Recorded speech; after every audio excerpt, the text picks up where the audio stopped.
Show is on the air on your radio dials of 105.1 FM, 790 AM, also available online, sportstalk1051.com. Got the Google and Alexa home devices, the Sports Talk app, and the live video stream, which is up on Facebook, YouTube, Twitter, all that good stuff. You can also get the link at our website, sportstalk1051.com. But happy Tuesday. Hopefully you all had a fantastic Halloween night. Hopefully it was safe. Hopefully it was fun for kiddos and for the parents. Maybe deep diving into some of the kiddos' candy over there. So, but we turned the page to a new month here, November, and it is trade deadline day today for the NFL. Let's go through the game plan here this morning. Speaking of that trade deadline, all eyes on Packers Nation. Will the green and gold make a move by this afternoon's deadline? Will they target a receiver somewhere else? What do you think? We put up on my Twitter account last night, I put up an early poll just to kind of get a heads up or a head start on some thoughts on where everybody was kind of at. Now, the way I asked it, do you want Green Bay to make a move? Not do you think they'll make a move, because it might be flip-flopped in some of these results here.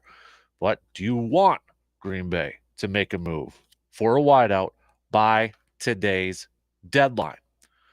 So far, the voting has gone 71.8% saying yes. The question was, sitting at 3-5, do you want the Packers to make a trade for a wide receiver before today's deadline, or stick with the younger wideouts getting more reps? 71.8% of you saying, make that trade. Get a wideout. So, all right. For those of you who said yes, get a wideout, who? Is there anybody specific? Or maybe there's a couple of guys out there that you would really love Green Bay to go after. We got Brandon Cooks, there's Jerry Jeudy. We don't know for sure if these guys are actually on the trading block. They're just names being thrown out there. Chase Claypool, Elijah Moore with the Jets. I think we can kind of temper on the DJ Moore from the Panthers one. But realistic, if you say yes, what would or who's kind of on that wish list of yours? For what it's worth, Matt LaFleur, we'll go through some of the comments that he said yesterday from his presser. He was asked about any thoughts on changing defensive coordinator. Absolutely not. He said he did meet with some of the defensive players to kind of go over the film from a offensive minded, from an offensive point of view, that sort of thing. So he was asked if defensive players have come to him or other members of his staff to express frustration with the game plan, scheme, or Joe Barry's calls. Matt LaFleur said it's impossible to please everyone, but then added they would be foolish not to listen to our players. I think if you read between the lines there just a little bit, that sure sounds like at least somebody or maybe a couple or a few players have maybe came to him and expressed some disappointment and that sort of thing. But regarding the trade deadline, I mean, kind of just taking the company line there. But, well, if there's a deal there for Goody's, checking everything out, if there's an opportunity to make a move and that sort of thing, they'll make a move, but they won't make a silly deal just to make a trade at the deadline too. So, well, get your thoughts on that. So, also, second quarter-ish in the books now. That's how we're going to go about it. We're going to go about it this way. So, second quarter in, how would you grade the units? Is there certain players you want to attach a grade to? I'm leaving it up to you, to all of you. So if you want to grade some players, send those babies on over. Send those grades on over. You want to grade just the units? Send those babies on over. The overall team? Hey, you can do that too. Coaching staff? Absolutely. I'm open. I'm an open book. Report cards are due today, so we're going to do some second quarter grades for this green and gold. Okay. Remember, we did it after the first quarter. We're going to call this the completion of the second quarter, because third quarter, we're going to break, since it's, again, odd games, we're going to break the third quarter down all the way up until, third quarter will be up until the bye week. So that includes this weekend's game, Dallas, Tennessee, Philadelphia, Chicago. Then you got the bye week, and then the final four there, that final quarter. It makes it easier that way. So we'll do it that way. So second quarter grades in, all right? You can hit me up with a text on the Shoe Doctors bullpen line, 715-830-1912, or a tweet at DANKASPER, Facebook.com/Kasper Sports. Shoot me an email. That works for you too. But what are your grades? And I'll leave it kind of open-ended. If you want to kind of look at certain players, if you want to look at the units, you want to look at the team overall, the coaching staff, you can do that. All right? Leaving it up to you guys. Bucs win again last night, so they remain undefeated to start their season, 6-0. Squeaking out a victory against the Detroit Pistons last night, thanks to a Drew Holiday three-pointer with less than a minute to go, and then Brook Lopez making 2 free throws at the end there with a second left, which actually kind of helped them out a little bit there. Bogdanovich hit a 3 there, but Bucs still getting a 2-point victory. So Bucs remaining undefeated. Off day today before they go up against the Pistons again tomorrow. And then they have a quick trip over to Minnesota on Friday, then back home on Saturday before 3 games on the road for the Bucks next week. But looking at it, Drew Holiday, as we just mentioned, hitting that big three. He ends up going with a double-double. 5 points, 10 assists, 3 rounds shy of a triple-double. Giannis, another 30-point game, 31 points, 7 rebounds for the Greek Freak. Brook Lopez, there was actually some question whether he was going to go. He was dealing with an illness, non-COVID illness.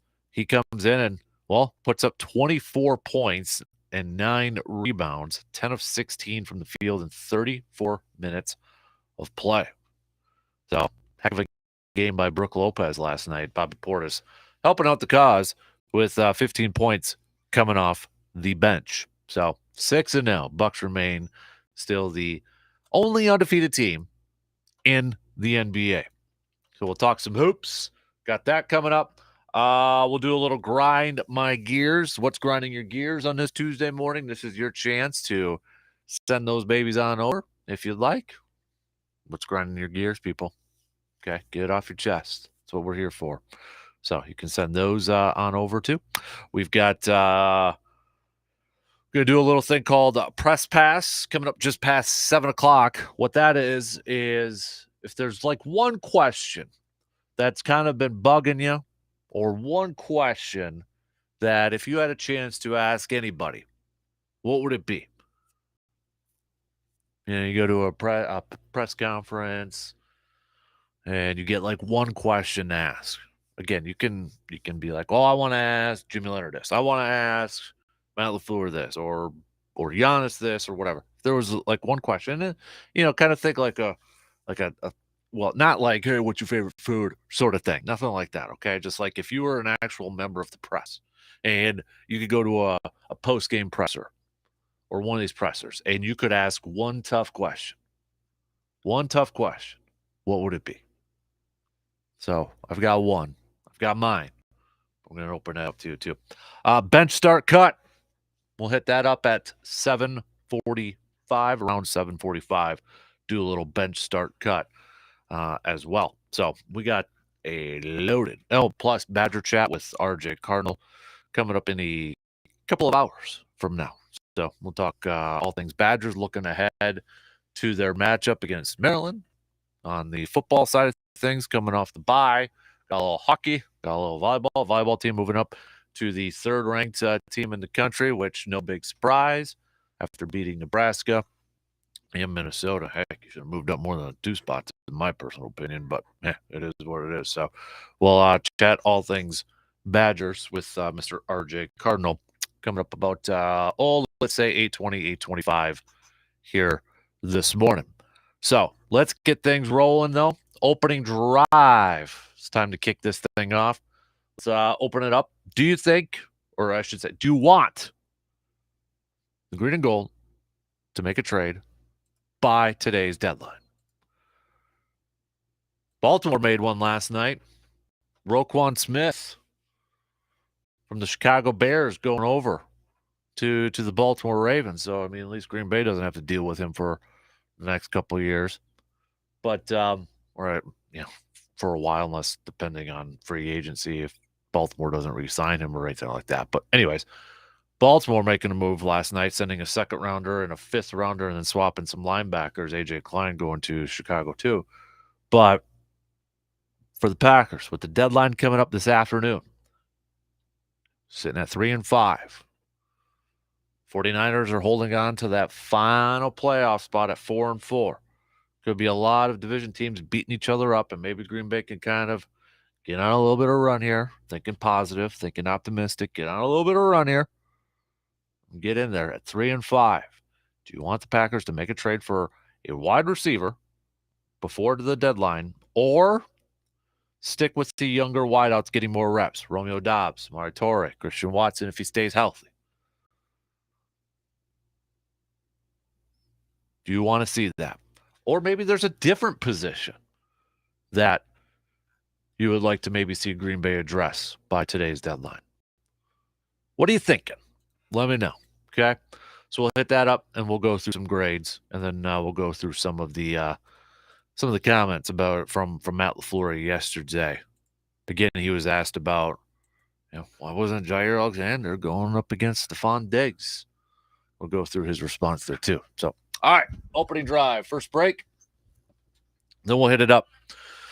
Maybe a big day, maybe all talk and nothing, as it usually has become for the Packers on trade deadline day. Never know, though, right? Never know.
Now that we're into November, we're heading into the busy driving season. Holidays are coming up, and while you're planning your trips and visits, hey, don't forget about one important thing when it comes to making those trips and visits. That's stopping by ASAP Used Auto Parts and getting your vehicle ready to hit the road.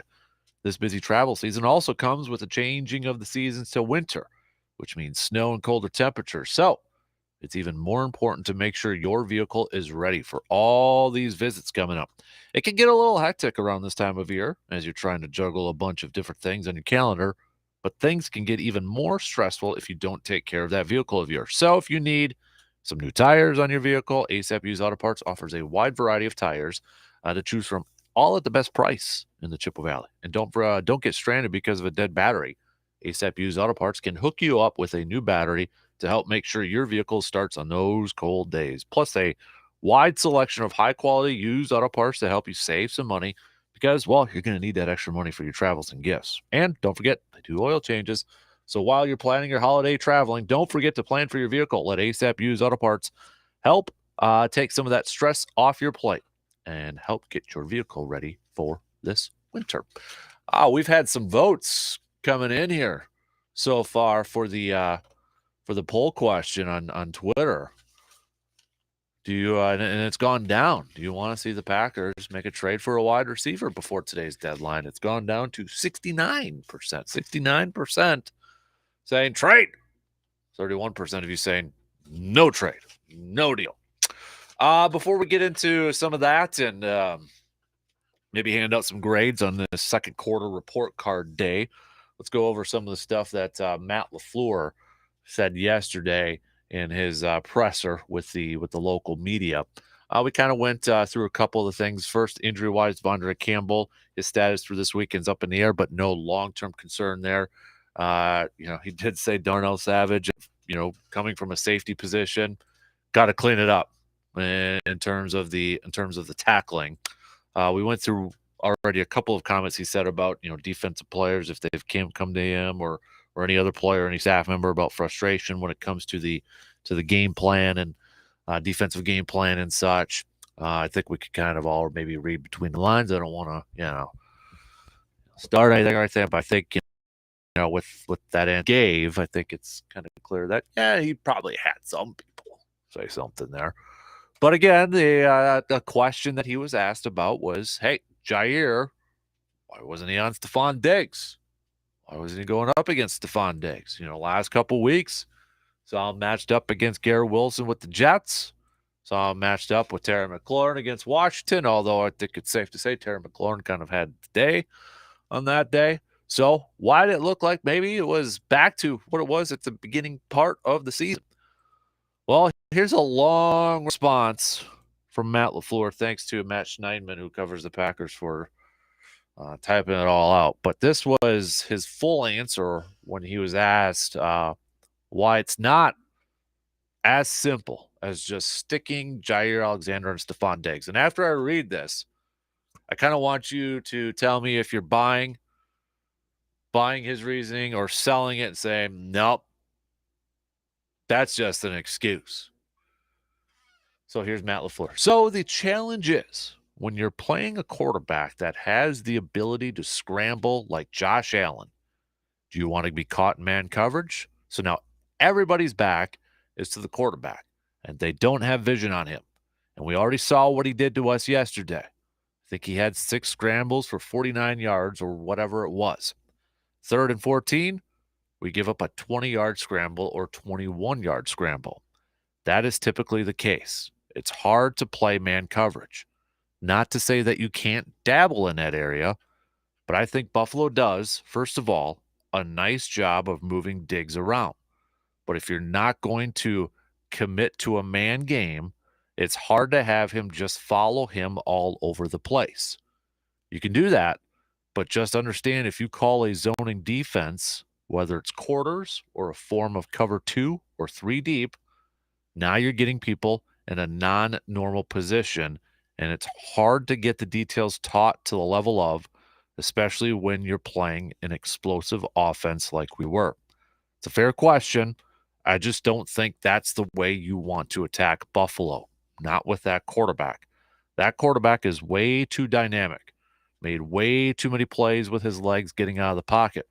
Shoot, he hit Cook for, was it a 40-yard gain or whatever it was on a scramble where he got loose? We knew going into this game that the rush lanes were going to be absolutely imperative, that we maintain and bottle them up within the pocket.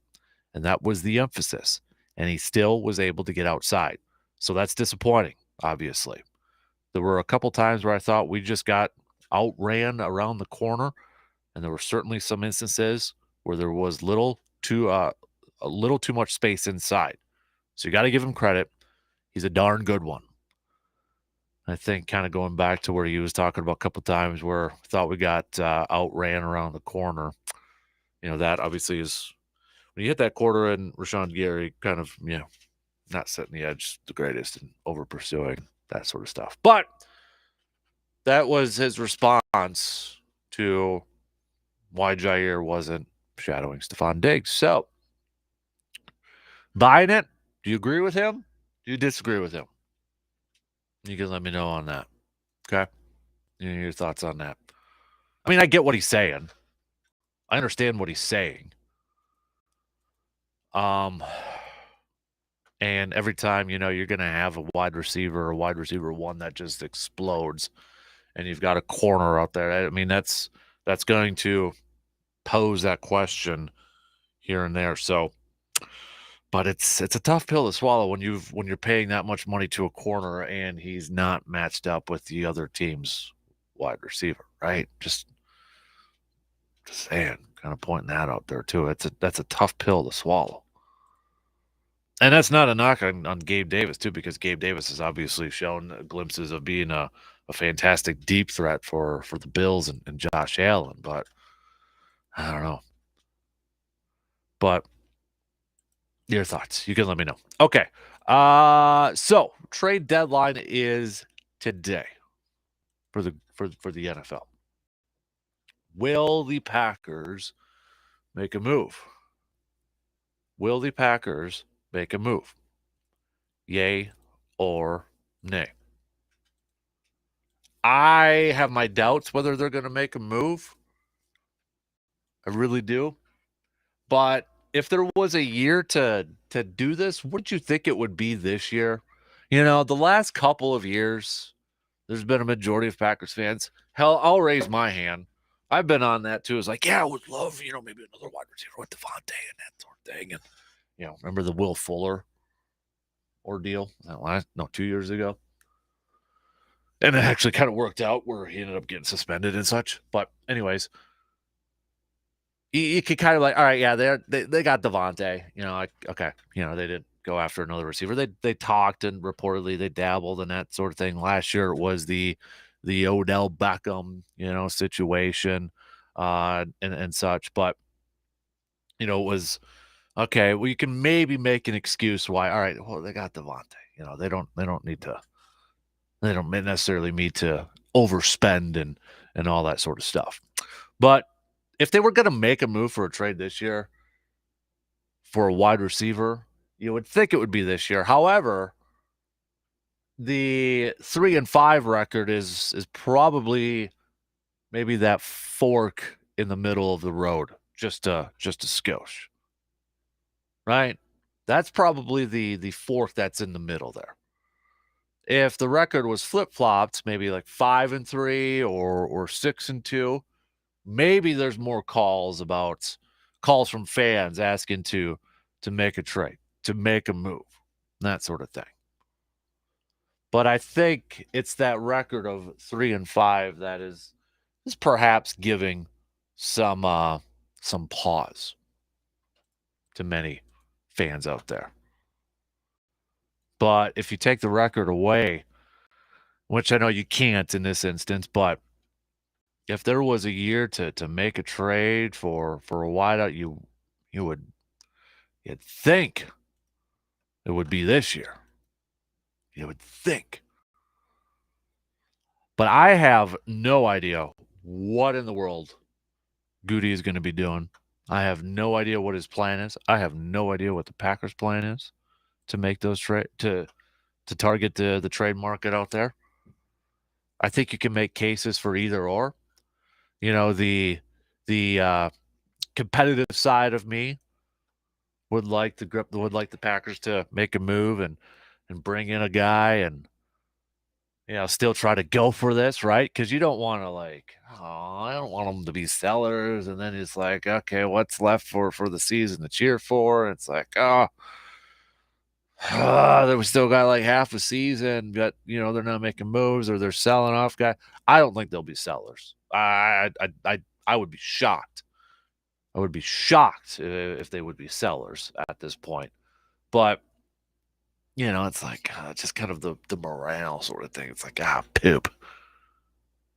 So I mean, the competitive side of me is being a fan is like, yeah, I would love to maybe be aggressive and make a couple moves here and maybe try to change this thing around and let's try to go on a little bit of a run here, sort of thing. But I don't. It's hard not to look back at history and like, I just don't see anything happening. I just don't see anything happening. And I guess I was going to do press pass around 7:05, and I guess this I'll move it up now. But like, if I could ask like one question, it would be to Goody, and just overall, not necessarily like this year. Okay, and I know it's easy to kind of just look at this year, but like, I would love to ask him like, why does Goody have such a different theory as opposed to like the Chiefs? Like Kansas City. Both Kansas City and Green Bay traded their number one wideouts this offseason. And I get it's a little different circumstance. Patrick Mahomes, younger, that sort of thing. But A-Rod was coming off of another MVP year. Kind of going for it this year. That was the focus there. But Kansas City still went out and grabbed a couple of veteran wide receivers. MVS, former Packer. Juju Smith-Schuster, former Steeler. And they drafted Sky Moore. And now they just traded for Kadarius Toney late last week. Whereas Green Bay, their wide receiver moves were Sammy Watkins, a second-round pick, and a fourth-round pick, and a seventh-round pick for a wide receiver. Why the different theory? Why the different philosophy? And I know a lot of it is based off of, like your mentors and that sort of thing. But Goody was also, he started off under Ron Wolf. Majority of time, definitely through Ted Thompson. No doubt about it. Maybe a bigger influence there.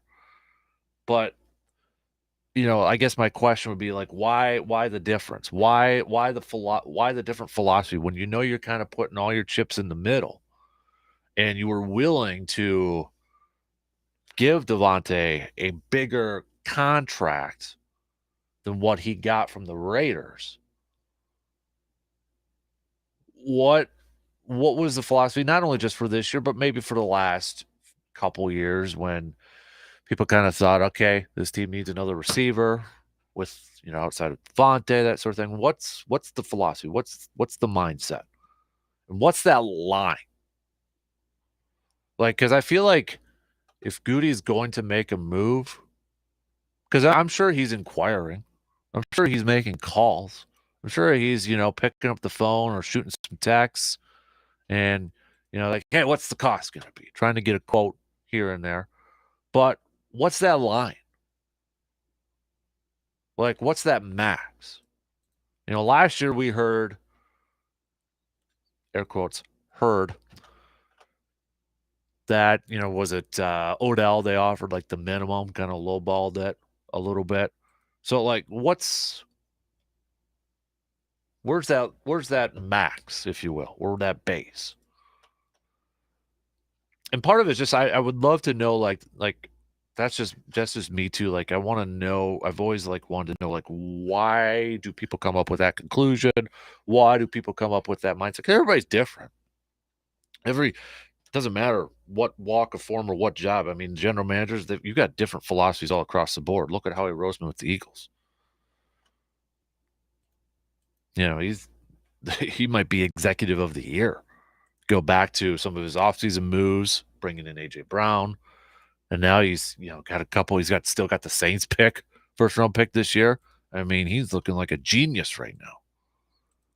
And then you've got like the Bears, where I'm confused exactly what exactly they're all doing, because it could have been just simple. I mean, you go back to the beginning of the offseason. Roquan Smith wanted to be traded. He wanted out of Chicago. Chicago's like, nah, nope, we're holding on to you. I mean, that's one of the better off-the-ball linebackers in football. So you get 7-8 games into the season, and then you decide to trade him after you traded Robert Quinn. And it's like, do we know exactly what Justin Fields is going to be as a quarterback? Like, the last few years, it seems like the trend has been, okay, get your quarterback, get a young quarterback. If you could play him right away, play him within that first year under that rookie contract, and you spend some money around him, bolster up the roster around him, take advantage of that cheap quarterback deal, and go for it. And Chicago kind of tried doing that with Mitchell Trubisky, right? When they brought in Khalil Mack and all that. And it didn't work with Mitchell Trubisky. So they go and get Justin Fields.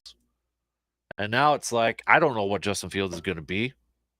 I don't know I don't even know if we all have a good gauge of what he's going to be. What type of player. Jalen Hurts, Philadelphia. There was talk whether, okay, hey, could they trade for Aaron Rodgers? Is Deshaun Watson, Russell Wilson? I mean, there was questions about whether Jalen Hurts was going to be the guy over there. So what does Howie Roseman do? He goes and trades for A.J. Brown to get him some more weapons. Surround him with some weapons. Miami, Tua, what do they do? Tyreek Hill and Jalen Waddle. They surround these young quarterbacks with weapons. Yet, I'm confused what's going on. Another rebuilding year for Bears fans? For the Bears?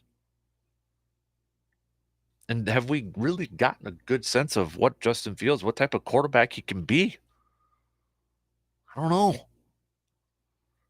But I guess to kind of sum it up, my question would be, like, when it comes to these moves and players and rosters, I would love to have a round table of different GMs.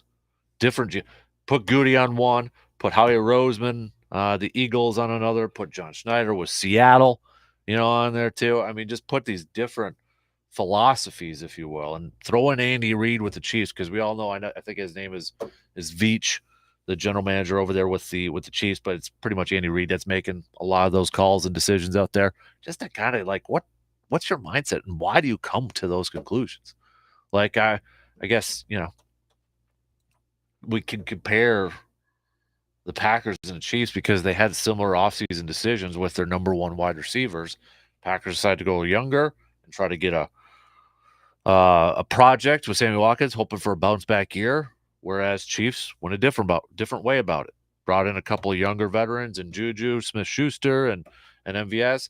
Then they still drafted, and then they trade for a Kadarius Toney, but they don't have to rely on Kadarius Toney to be their number one guy or a big time contributor right away. They're building a depth there, and different types of receivers, different skill sets. So, that's just kind of was going through my mind the other day. What about grades? So what about grades? With the second quarter of the season, that's what we're calling it, second quarter of the season. What are some of the grades you would give either each unit, offense, defense, special teams? If you wanted to grade some of the coaches, if you wanted to grade some of the players, you can absolutely do that as well. Kind of leaving it open to you, teachers.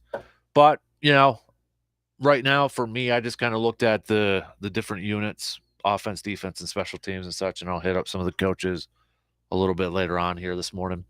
But they ain't good. I mean, they're not Packers offense, and I kind of went back and forth on this, but I just went with my gut right away. So I wrote them down. Overall Packers offense, the first letter grade that came to my mind. And I went with D+ for the Packers offense. Now, some may say, oh, that's a little too harsh. Some may say that's not harsh enough. I went D+, and really the only thing that's kind of saving it is Aaron Jones, Aaron Jones is a stud. He's a dude. He is their consistent bright spot on this team. We've seen glimpses of Romeo Doubs coming off, especially this previous game against Buffalo. We've seen those glimpses.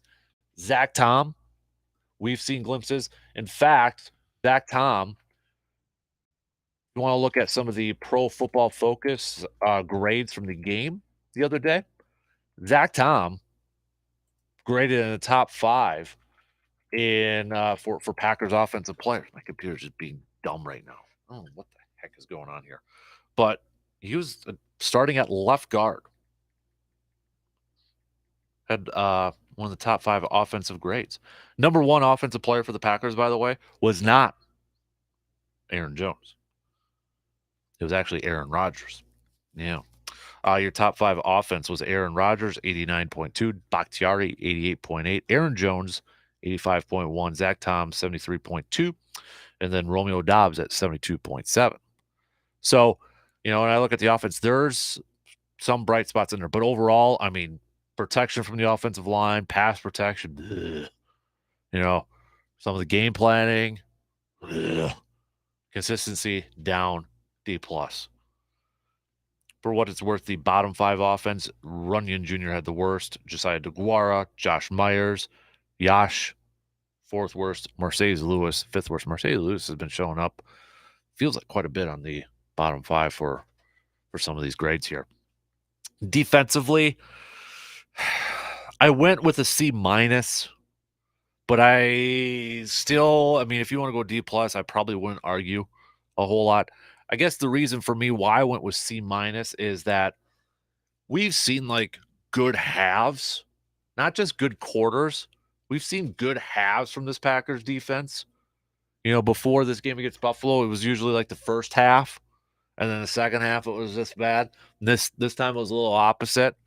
They get a quick 3 and out, but then 5 drives in a row, Buffalo scores, and then the second half they only allow 3. It's been so up and down.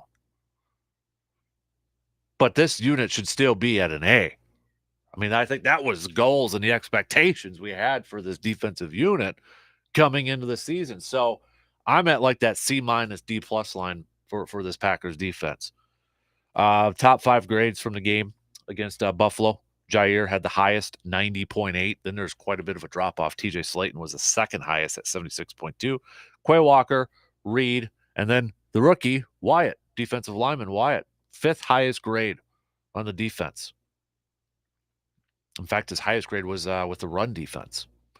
Bottom 5 defense. Devondre Campbell was number 1 at 29.8. Rasul Douglas, Kenny Clark, Adrian Amos, and Preston Smith. No Darnell Savage on there. No Darnell Savage. Special teams, I'm going with a C. Pat O'Donnell has been pretty solid. Mason's doing his thing. Obviously, Amari Rodgers kind of brings it down there a little bit. We saw Nixon with a nice return the other night, but it got brought back because of a flag. The Amari Rodgers thing is what's kind of, I guess has it down from what could be a B. So, these grades aren't great. You ain't getting on any honor roll in the second quarter, for crying out loud. If we want to do individual grades for players and such, you got Aaron Jones that probably gets, an A or something, B+ A. Zach Tom, I would say for a rookie, is going to have a fairly high grade for the amount of opportunities he's had to play. They could kind of pick and choose a couple other players here and there, but it ain't good. Are we going to see improvement in the third quarter? Detroit, Dallas, Tennessee, Philly, Chicago. Ooh, that's tough. Are we going to see this improvement throughout the month of November, early first week in December? Starts this weekend against Detroit. Detroit fired their cornerbacks coach. Once you start to fire position coaches, sometimes it's like, oh boy, is that the coming of the end? Not necessarily all the time. I remember Baltimore when they won their latest Super Bowl, they fired their offensive coordinator Cam Cameron, gave it to Jim Caldwell, and they ended up winning the Super Bowl that year. And Harbaugh's still coaching with Baltimore. But they weren't in a spot where Detroit's at right now. We'll get to maybe some coaching grades and other individual grades a little bit later on. Quick updates on the poll, the Twitter poll. If you don't have Twitter, you can reach out in a couple different ways there. But right now, it's 69%. We've got more votes still coming in. So it went back up over 70, but now it's back down to 69%. 69% say trade, 31% say no trade. And the way I posed it, sitting at 3 and 5, do you want the Packers to make a trade for a wide receiver before today's deadline, or stick with the younger wideouts getting more reps? Romeo Dobbs, maybe you got Samari Torrey getting more reps. Maybe, we'll see with Christian Watson and his health. You'd rather just ride with the youngsters and take the ups and downs, take the lumps. Or would you like to see Green Bay maybe go after a guy like Brandon Cooks from the Texans? I was reading a little bit. Maybe one proposal could be a 3rd-round pick and a 5th-round pick. If it took a 3rd and a 5th to get Brandon Cooks, and then you're going to have him for a couple years, would you do that? Seeing one here, Jerry Jeudy, a 3rd and a 4th. Would you do that?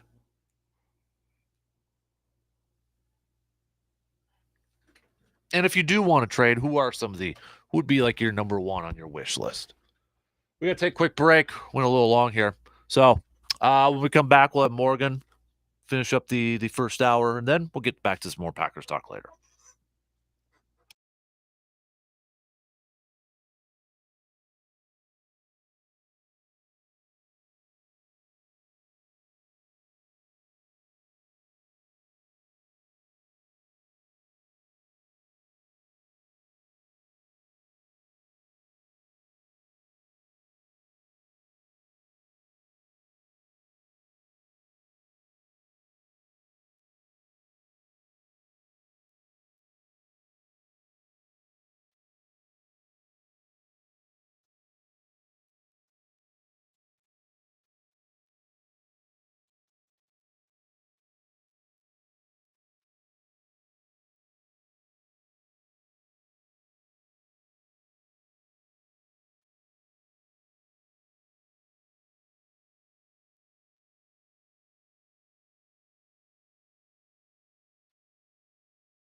The other day I was asked for my input about what type of floor someone should put in their rec room. Should they go with the Rigid Max floors from Carpet City Flooring Center or one of the many awesome looking styles of carpets at Carpet City Flooring Center? Well, you can go so many different ways with this. That's hard to answer. But as I told this person, it's what type of floor speaks to you in your room, and that they should chat with the team at Carpet City Flooring Center. The knowledgeable and incredibly helpful staff at Carpet City Flooring Center will not only help you select the floor that will look best in your home and budget, but the floor that would function the best in your particular area.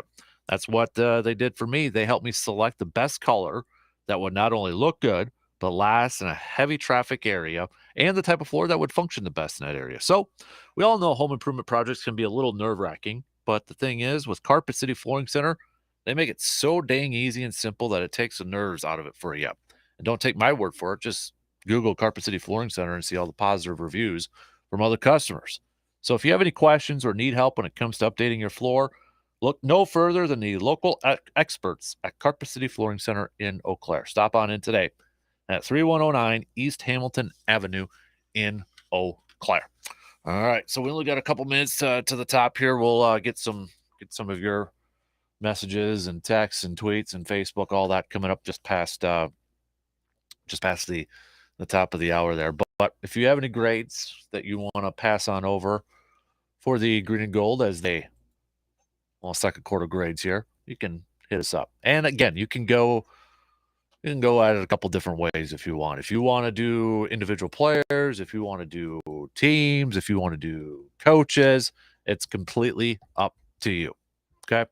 Also, we got a little grind my gears. We'll kind of do grind my gears around 7:05, at least mine. But if you got any, you can hit us up too with the text on that Shoe Doctors bullpen line 715-830-1912, or again, Twitter, Facebook, YouTube, all that good stuff. And then 7:45, we'll do a little bench start cut. This one's a tough one, maybe a little tough one. I'll just give it to you now. Your bench start cut: Geno Smith, Marcus Mariota, or Daniel Jones. 3 quarterbacks. That's your bench start cut: Geno Smith, Marcus Mariota, Daniel Jones for the next, let's say, not only just for this year, but for the next couple of years. Okay, you got to commit to one of these guys, one of these quarterbacks for the next couple of years. Who's it going to be? Geno, Marcus, Daniel. Okay, bench start cut, baby. You going to ride that Geno Smith train for the next couple of years? I think he's the leader right now for comeback player of the year. That's a little teaser when we do our midseason awards and such on the podcast. That's who I got as my comeback player of the year, is Geno Smith. But are you willing to ride that for the next couple of years? Or are you going to go with little DJ, Daniel Jones, or Marcus? So I got a couple minutes to the top here. Good morning, Morgan. Hey, happy post-Halloween. How was that? Did you go trick-or-treating last night? Well, I or is had the kid too old? No, right on the cusp. Yeah. She was helping some of the littles, but her and her friends, my daughter Siggy and her friends, had this mashup idea. Some of them wanted to be 80s girls and some of them wanted to be rodeo queens. So they ended up being what they called neon cowgirls, and had a little mashup costume action. So lots of neon colors and cowboy hats involved and that. And then my nieces went out. What about little Hutsy? How'd he like it? He doesn't do trick-or-treating. Does by choice? Yeah. Sits it out? He would, well, we went to the downtown thing. We tried it. He wasn't feeling it. He doesn't do the neighborhood ones, although he wanted to go to one neighbor's house. And if that neighbor's listening right now, your light wasn't on. So I'm just saying. But he said he'd rather pass out candy to other kids. That's what Siggy always liked to do too. I think she liked to see, when we lived on the East Hill, she liked to see all the costumes and people coming. Because if you're like a kid, that's real life TV. You sit and watch that all happen real time. People are coming to your house. That's the fun stuff. And kudos to the parents that go in. I used to love the families. Even if it wasn't a theme costume, the parents that were getting dressed up too. And we all know what's in the Yeti when you're walking around. Come on. But, it was, I think, a great night for it. My gosh, was it nice out. Perfect, right? But hunters are hoping it cools down fast, I'm assuming. Yeah, I'm supposed to be doing an all-day Friday hunt, but they're talking rain that day, of course. So we'll see. You haven't seen anything, or are you chasing something? Nothing. It's been pretty quiet. It's all right. Not on the drive in the morning. Really? Yeah, you want me to put feelers out to the buck that Yeah. walked in front of me this about is my 3 trail a.m.? camera. There's like nothing. There's Oh, yeah. nothing on there. So, Snoozing. man. When are you going to start taking Hutsy out to the woods? We just went out this past weekend. Does he like We it? tried. Yeah. Okay. Yeah. He's one of those too, though. The attention span's short. So. Oh, well, absolutely at But- that age. Take him out when it's cold and it'll evaporate even more. Exactly. Yeah. So, yeah, he's getting there. What Getting did a he little bit dress of an up as? I didn't even. itch. Red Power Ranger. Oh, he did which, stick with that. Yeah, which I'm not again quite sure why, but I think it's just so he could have a sword. Okay. That's about it. But then he didn't want to carry it last night. So how long until we start seeing some of the really like bottom of the bag candy appear on the free table here at work? Next week? Probably. Because we have this free table at work and a lot of offices work this way. Once you get past, like the Reese's, Snickers, maybe Whoppers, some of that second tier Skittles in a pinch candy, then you start getting into the bottom of the bag and it appears at work and places where Yeah. people might take it. But did you see what was laying out there most recently on the table to take? No. Chopsticks and packets of soy sauce, like somebody dumped their condiments from a Chinese meal out on the table. Never know. You never know when you need chopsticks. Do you use chopsticks? I don't know how. Really? Yeah. I think you should mash it up. So when people start bringing in their bottom of the bag candy, the only way people around here can take it is with chopsticks. Yep. Yeah, I don't know how to use that. I'll teach you how. Perfect. I'll give you a starter pair. All right. You just stab it. Thanks, Mort. Yay.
of November. What's up, everybody? Appreciate you tuning in wherever, however you may be tuning in.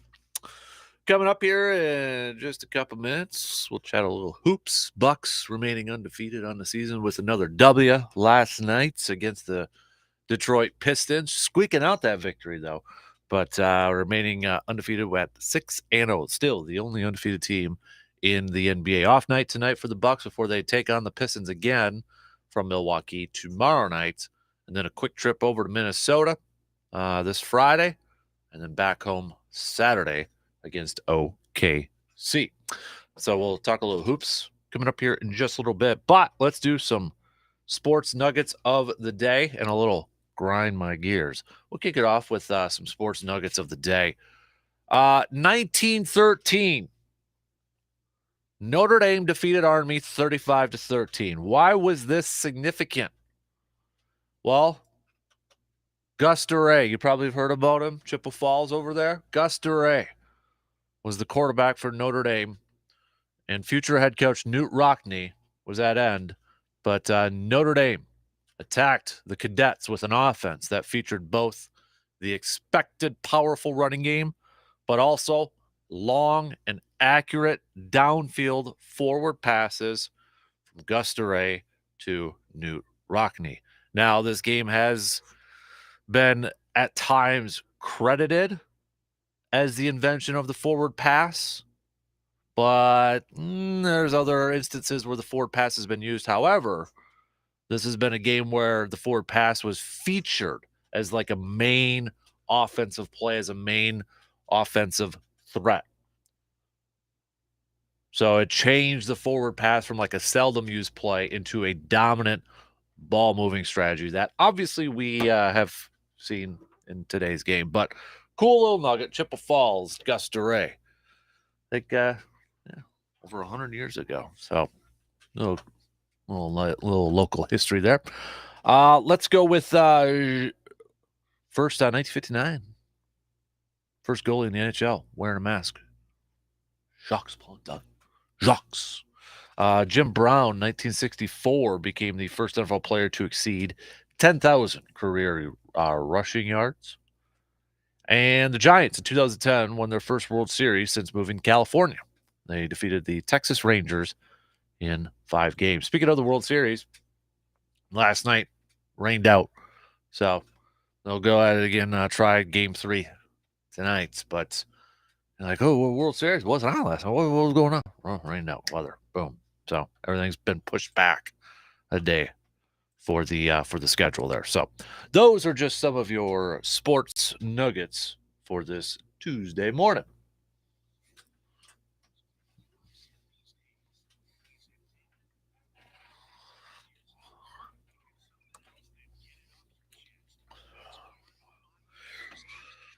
You know what's grinding my gears right now is like when I was watching that game on Sunday nights, Packers and Buffalo, the thing that was grinding my gears, and you could kind of say like the last few weeks, it's just fundamentals. Whatever happened to the fundamentals of playing football or playing another sport? I mean, Darnell Savage, tackling, fundamentals, not there. Rashawn Gary, over pursuing, fundamentals, catching the football, fundamentals. It's just, it's something we learn as young kids when we start playing these sports is the fundamentals. And I feel like we're especially when it comes to this Packers team, the fundamentals are lacking in a lot of areas. And I'm tired of hearing, Rodgers or LaFleur kind of talking about fundamentals. Got to improve our fundamentals. Got to improve this every single week. And it's like those should be some of the basic stuff, fundamentals. And right now it's lacking big time. So for me, grind my gears on this Tuesday, it's the fundamentals, man. Get back to the basics. Get back to just fundamental football.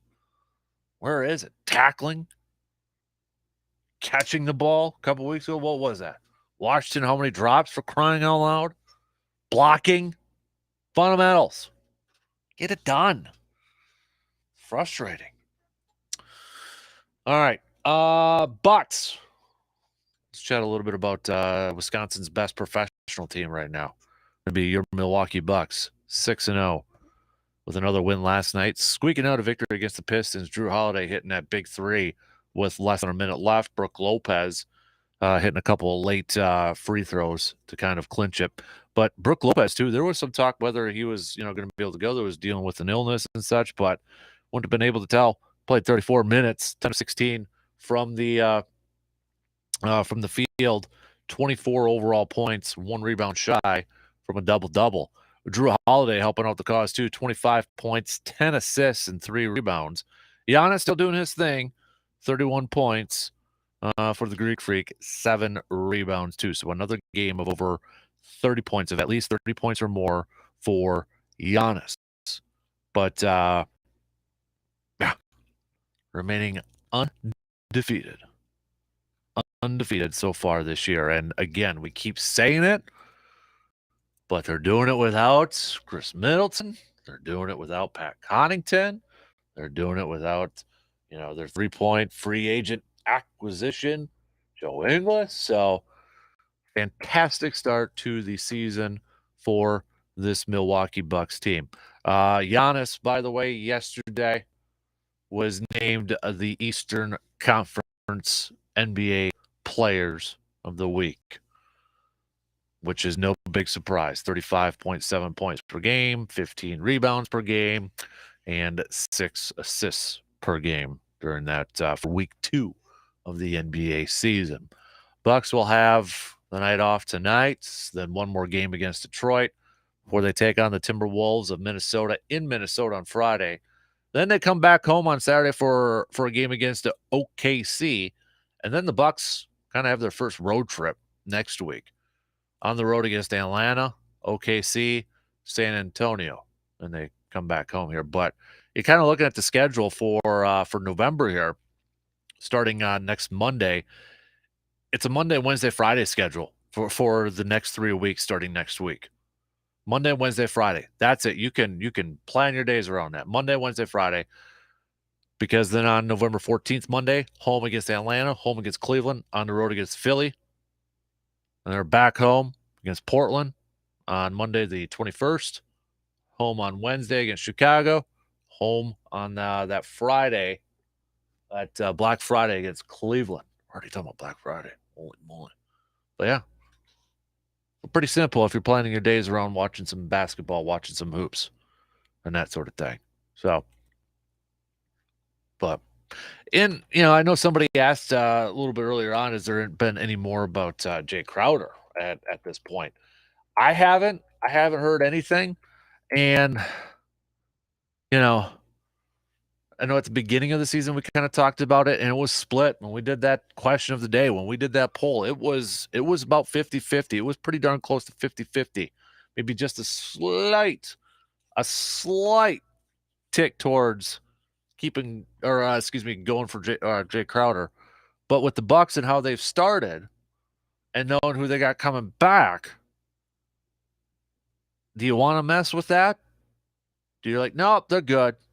They don't need to juggle anything around. Because remember, in December and January, they could trade the likes of like a Jordan Nora and such. Remember with those NBA trade rules after you sign a contract and that sort of thing. So the only player that they could really realistically, because they're not going to trade Giannis or anything like that, but the one player that they could trade like right now in a one-on-one is Grayson Allen.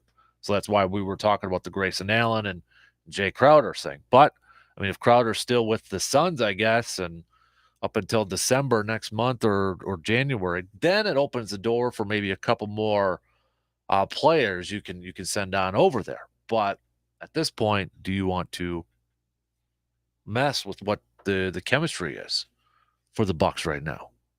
Man, it's only 6 games in. I know it's incredibly early. We got 76 more of these things to go. But you know what? 82-0 is still on the table, baby. Why not? Come on, it ain't happening, but still kind of fun to talk about just a little bit. Just a little bit. But, in the first 6 games, first couple weeks of the season, Giannis has been just on an MVP run right now. He has been so dominant. But I think it's Brook Lopez who has been a nice, kind of really stepping up to be that third option, to be that third guy while the Bucks wait for Chris Middleton to come back. And with the way the Bucks have started off the season 6-0, there's not going to be that pressure to push some of these guys to really come back. It's not like the Bucks are sitting there at 2-4 and they're like, oh, they're counting down the days, counting down the minutes to when Chris Middleton can come back and turn this thing around and help out this ball club. No, you got guys that are stepping up. Giannis is doing his thing. Drew Holiday's averaging 19 points a game, 8.3 assists. But you got Lopez over there. We talked about his defense yesterday. Last night, contributing 24 points. Also a couple more blocks every single game. Brook Lopez has gone out there and at least got himself a couple blocks. Brook Lopez has stepped up nicely this year. And he's a big reason, too, why I think the Bucks are off to a 6-0 start. And, hey, I'm one of those guys that last year is like, hey, do you move on from Brook? Do you give the starting spot to Bobby Portis? Brook Lopez has been a lightning rod of conversations for Bucks fans the last couple seasons, specifically, on the defensive side of things, because you're outside shooters. Brook kind of stays down there. People have been frustrated with the defensive play there. Some don't necessarily like it when he does shoot threes. But I think you look at this start for this year for the Bucks, and one of the positives has definitely been the play of Brook Lopez on both ends, offensively and defensively. I like it. That's been the big three. And then, Bobby just doing his thing as the sixth man coming off the bench for this Bucks team. Putting up 13.3 a game, 10.5 rebounds. Bobby Portis is averaging a double-double coming off the bench. I don't know how many people kind of realize that. He has gotten double-digit rebounds in the last 4 games here. In fact, just kind of looking at it, the only time he didn't have a double-digit rebound game was the second game of the year, Houston. He had 8. But yeah, Bobby Portis averaging double-double coming off the bench. You want to talk about, like, efficiencies and all that. He's averaging 24.8 minutes per game, and he's going out there and getting 10.5 rebounds a game and averaging 13.3 points per game. His only game where he didn't have double-digit scoring was Atlanta when he had 9. 3-point percentage, he's shooting a solid 36.4. Guys are stepping up. And, again, I know it's early, but it's hard not to get excited with this, and especially given what's going on in the current landscape of the rest of Wisconsin sports world out there. But if these guys continue to play at this level and then you kind of factor in, like, a Chris Middleton and such, it's like, hey, sky's the limit with this team. Let's go. Look at the rest of the Eastern Conference right now. And your overreaction early parts of the season. You got the Cavs 5-1. Donovan Mitchell trade is really working out for Cleveland right now. Boston's at 4-2. Toronto 4-3. Atlanta 4-3. Philadelphia's 4-4. The Brooklyn Nets finally won their second game last night. How about that for Brooklyn? The Los Angeles Lakers finally won a game the other night. To me, it's easy. It's easy to see why the Bucks are the best team in the NBA right now, and it's not just based off record, but power rankings. Bucks number 1, and I think they're just going to get better throughout the season. Going to get better once they get a little healthier too. All right, we got to take a really quick break here, and then coming up, we'll talk some more Packers with Joe. He's coming up after these few words.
Put it on the calendars. Reminder, next Friday, November 11th, Veterans Day. We'll be broadcasting from our good friends over there at Hy-Vee. Hy-Vee is going to be doing some breakfast specials and some other fun stuff and good stuff for our veterans for Veterans Day. And, well, we'll be over there doing the show, too. Brandon will be joining me over there, too. So come on by, grab some breakfast, say hi, and don't forget, too, the Man Cave Lights beer is going to be coming here shortly, featured at Hy-Vee. So keep it posted on the exact day. We got some plans. We just gotta work out some of the logistics here. So, but stay tuned for that. But if you're not doing anything on Friday morning, or you're looking for somewhere to stop by and have a little breakfast, thank you, veteran Hy-Vee.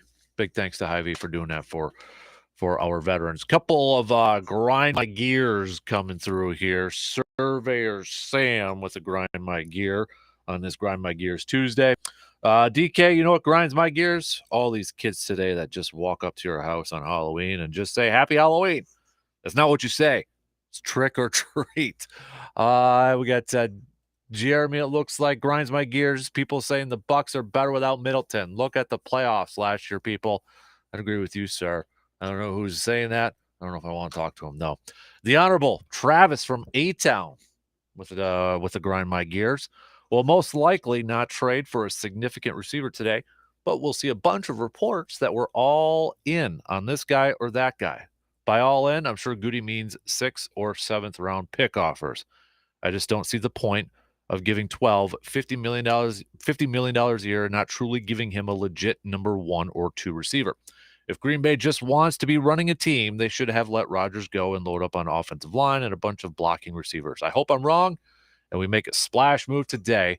Go, Pack, go. Again, that's from the Honorable Travis from A-Town. Quick update on our poll that we started last night.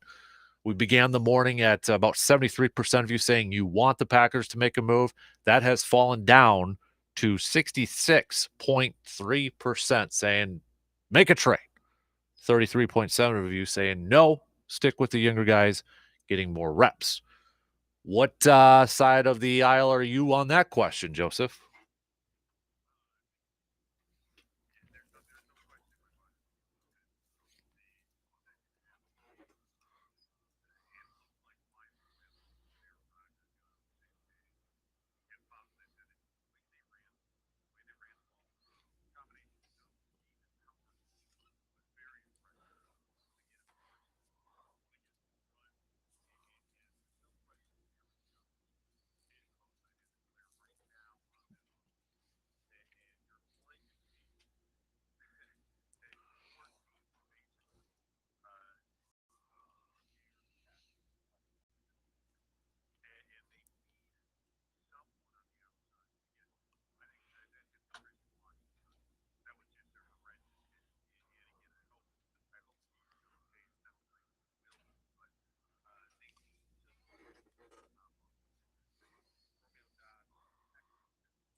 So are you thinking maybe like a Brandon Cooks type of player, Jerry Jeudy, those type of players?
Do you think then if they were to make a move, knowing that the third quarter of the season coming up here starts with Detroit, then you've got Dallas, Tennessee, and Philadelphia, and then Chicago at the end there.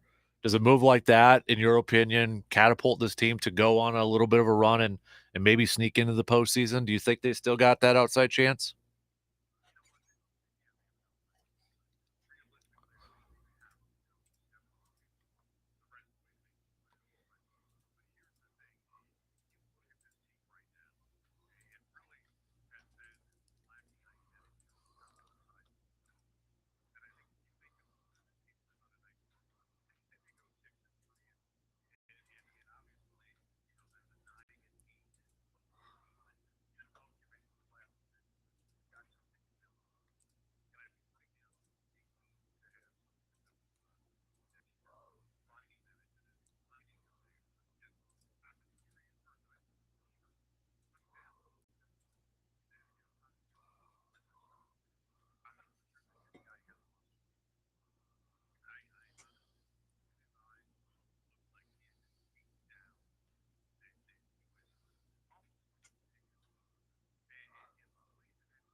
Joey D joining us, chatting some green and gold. They picked up his fifth-year option, but at this point, what do you do with Darnell Savage? You're on the hook with him for $7 million even for next year.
Back to the trade deadline today. If there was another position outside of wide receiver, what would be another position that, if we are playing a little Madden or fantasy football here, that you would like to see Green Bay addressed by the trade deadline?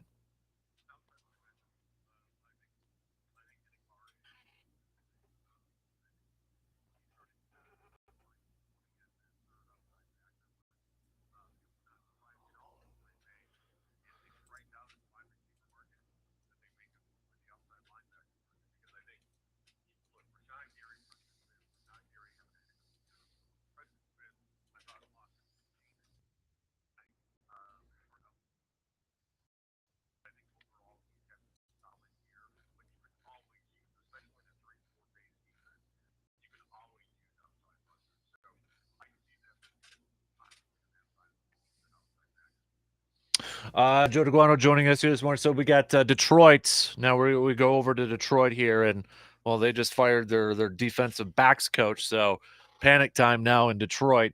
Yet I don't know of too many Packers fans who would be confident going into this game with Detroit. What's the biggest concern you have about this game for Green Bay as they go up against the kneecap biting Dan Campbell Lions?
Did you kind of come away with that? I'm not a big morale type of winner type of person or anything like that.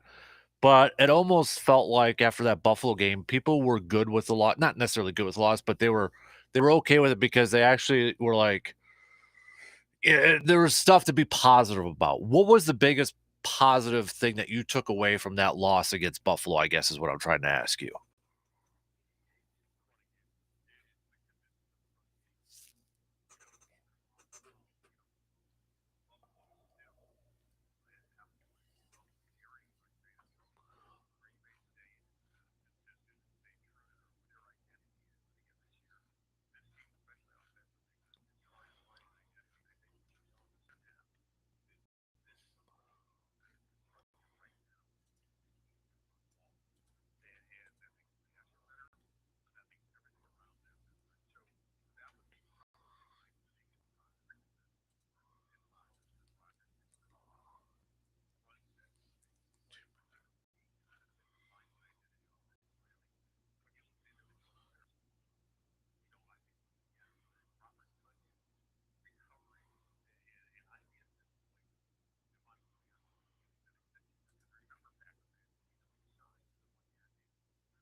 All right, Joe. So let me ask you one more quick question here. Looking at this current ball club, this 3-5 Green Bay Packers team.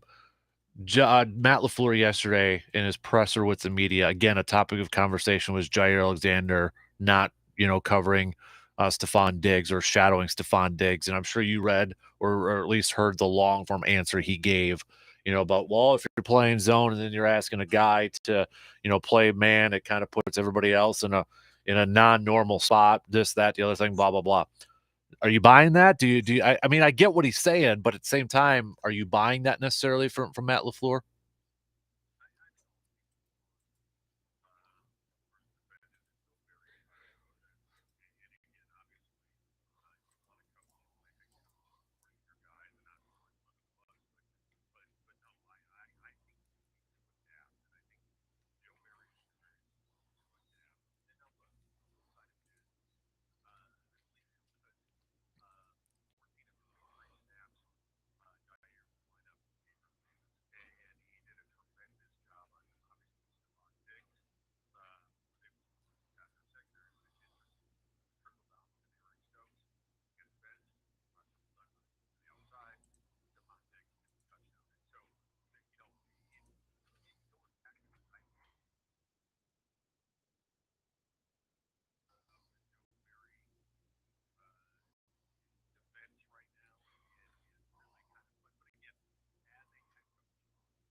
All right, before I let you go, give me the breakdown on how Sunday is going to work out, your prediction.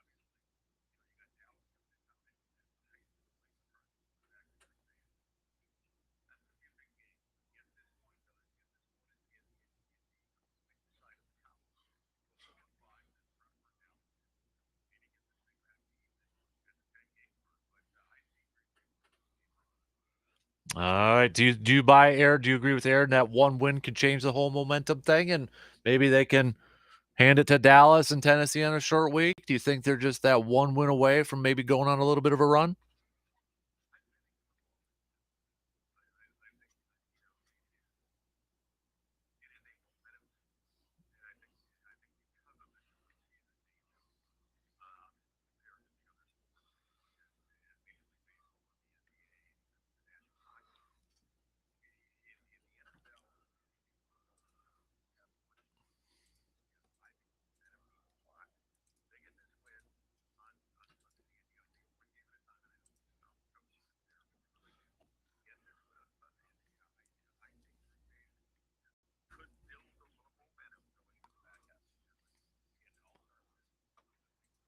Mm-hmm.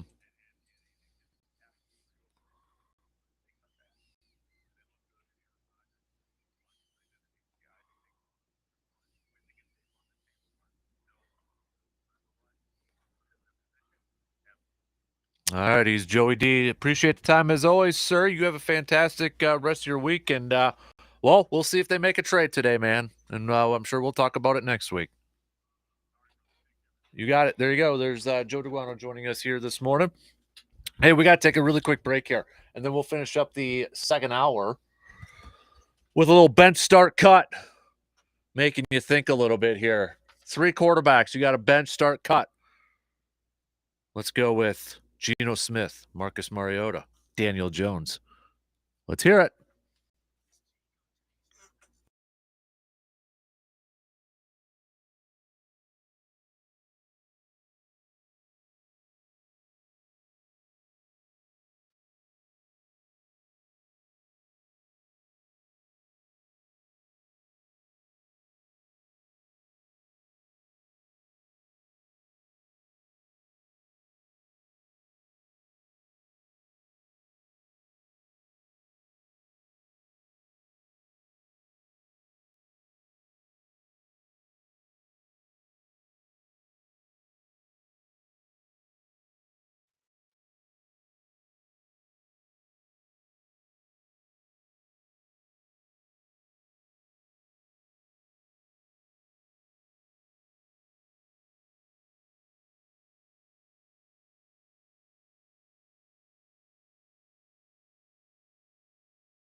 bench start cut as we finish up the second hour here this morning. So throwing three quarterbacks at you, three quarterbacks that are having bounce back years, solid years, maybe career resurrecting type of seasons.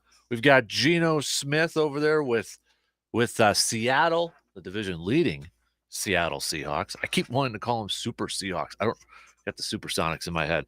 You got Geno Smith. You got Marcus Mariota with the Atlanta Falcons over there. Again, the division leading Atlanta Falcons. Daniel Jones with the New York Giants. Bench, start, cut. Who are you riding with?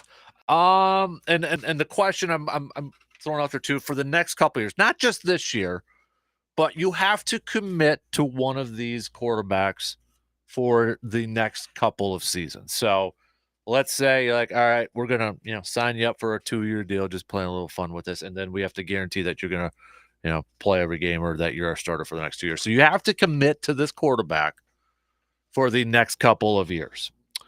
And I will say this too. I think these quarterbacks are very dependent on the offense, the style of offense that they're in, the coach. I mean, I think right now, Pete Carroll is in the offense over at Seattle doing a fantastic job of utilizing Geno Smith. Same with Marcus in Atlanta. Obviously, Brian Dable, what the job he's been doing with the Giants too, and Daniel Jones and such. And yes, each quarterback's had players stepping up and helping them around there. Geno Smith, Kenneth Walker might be the offensive rookie of the year at this point, the running back for Seattle. Daniel Jones, you finally got a healthy Saquon Barkley and such. But looking at this, I think I'm cutting Daniel Jones. I'll probably bench Marcus and start Geno. But I mean, think about it. Geno Smith, okay, he was the first quarterback taken in his draft by the New York Jets. What year was that? That was in 2013. So Geno Smith's been around since 2013. Spent a hot minute with the Giants, a little bit with the Chargers, been the last few years with the Seahawks. Comes in this year, Russell Wilson shipped out. It's between Geno, Drew Lock, although there were still some trade rumblings. Would Seattle go out there and acquire Baker Mayfield or anything like that? But credit to Geno getting an opportunity and running with that thing, and credit to the coaching staff too. But this one's a little tough because the fact that you have to commit to these guys for the next couple of years. And I do think each one of these quarterbacks, it's so dependent on the style of offense that they're playing in, whether the coaching staff or whether the coach is like trying to fit a square peg into a round hole. But I think if I had to commit to one of these guys in their current structures and their current system, I think I'd probably go Geno. I'd probably go Geno at this point. Then Marcus and bench, and then cut Daniel Jones right now. That's my pick. Yours, you can hit me up with some text if you want on that Shoe Doctors bullpen line, 715-830-1912, or Facebook.com/Kasper Sports, Twitter @DANKASPER. Quick updates on the poll question for the day. Do you want the Packers to make a trade by today's deadline? It's gone up a little bit, but still down from when we opened up this morning. So we opened up this morning because I put up the poll question on Twitter last night. And so we opened up the show this morning at about 73% saying, yes, make the deal, make the move, make the trade. It has gone down to 67%. And this is how I phrase it. Sitting at 3-5, do you want the Packers to make a trade for a wide receiver before today's deadline? Or do you stick with the younger wideouts getting more reps, more experience? So another trade or another vote just came in, 67.4%. So it moved up 0.4% at this point.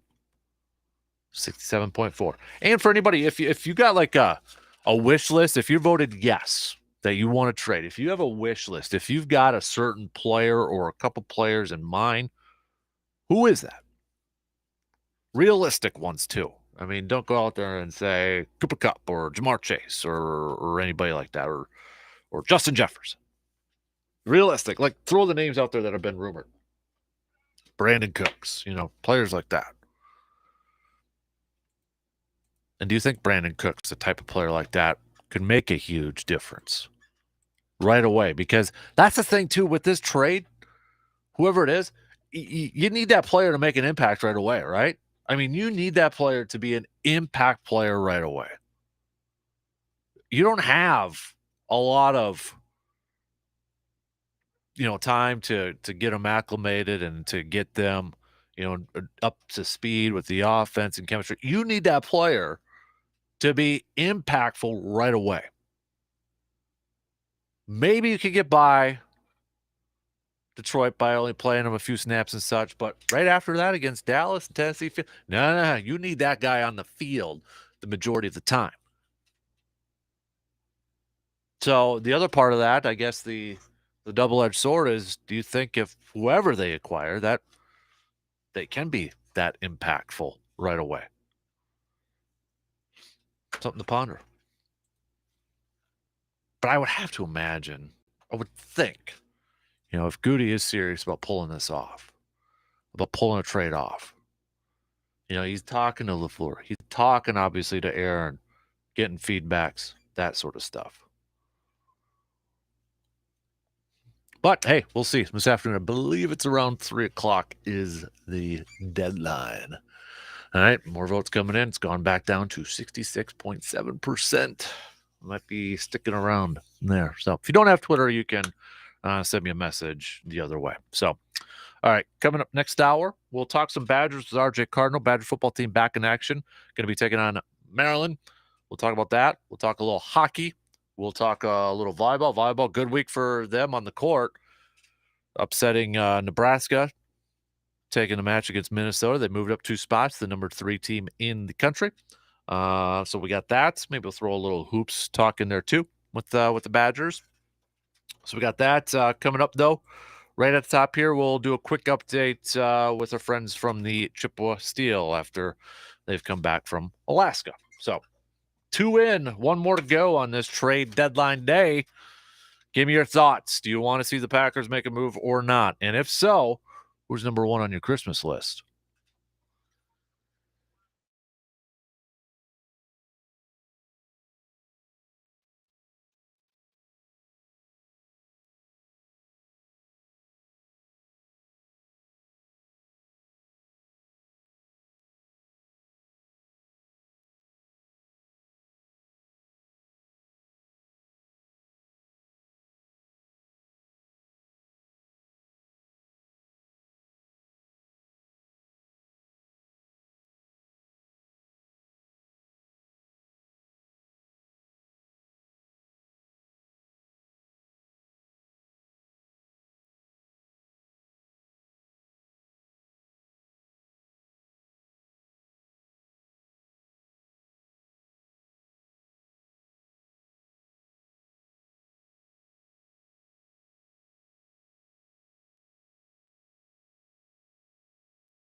All right, here we go. Third and final hour kicking off on this Tuesday, November 1st. Big thanks to all of you tuning in, wherever you may be tuning in, and, however you may be tuning in. We'll get back to some more of your comments and thoughts.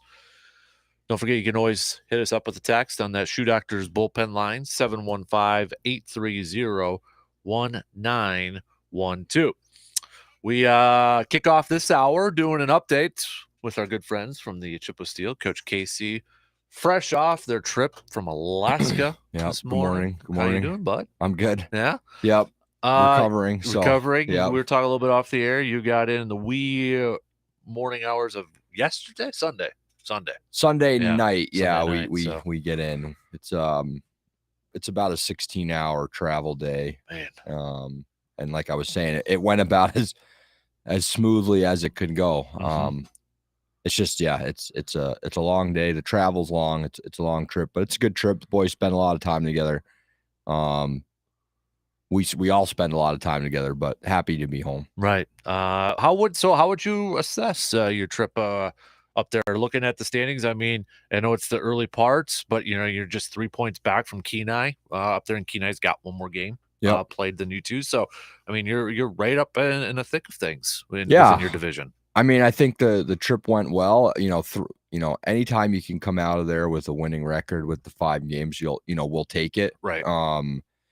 The first game Friday night in Fairbanks is an eye opener for a lot of our players that have never been up there before, with the crowd and the atmosphere and the the fans being a little raucous, you could say, right? So I think we were a little bit hesitant, and they score first in that game, and then it just kind of builds and builds and builds, and it's hard to kind of stop that momentum up there. And we lose 3 players for the entirety of the trip 3 minutes into the Friday night game, 3 players out. So we essentially played the whole road trip down bodies. So great response in Fairbanks Saturday night, a couple good games in Kenai, and then Saturday night again. It just got off to a slow start and just kind of couldn't recover. Was really proud of how we battled and competed all the way to the end. I mean, it would have been easy for us.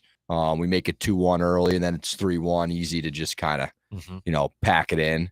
But I did kind of plead with those guys in the morning of Saturday, like, hey, I know we're tired, I know we're ready to go home, but you gotta give this game your full attention. And I don't know if we had everything we wanted to, but again, we competed till the buzzer, and had some really good chances to tie it up late.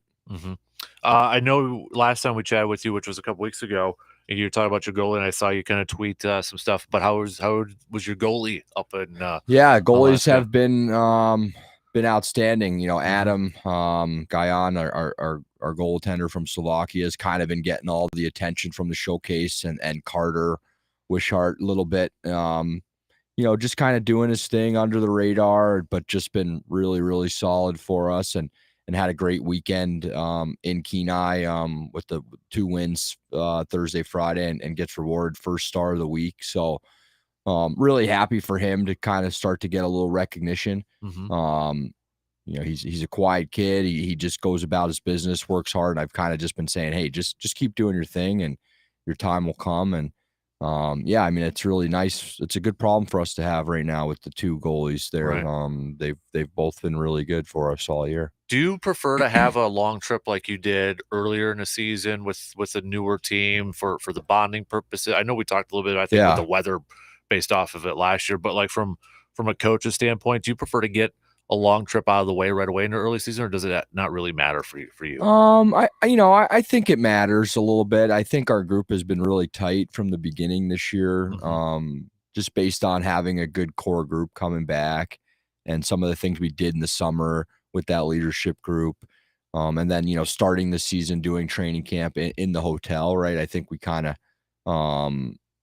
lit the fire with some gasoline there to start. But, the trip is always good for them to come together. And I mean, I think it's probably better off to do it a little bit earlier on, but there are ups and downs to that, because we're still kind of making some decisions, so we had to leave some guys, home that were not healthy kind of leading into it.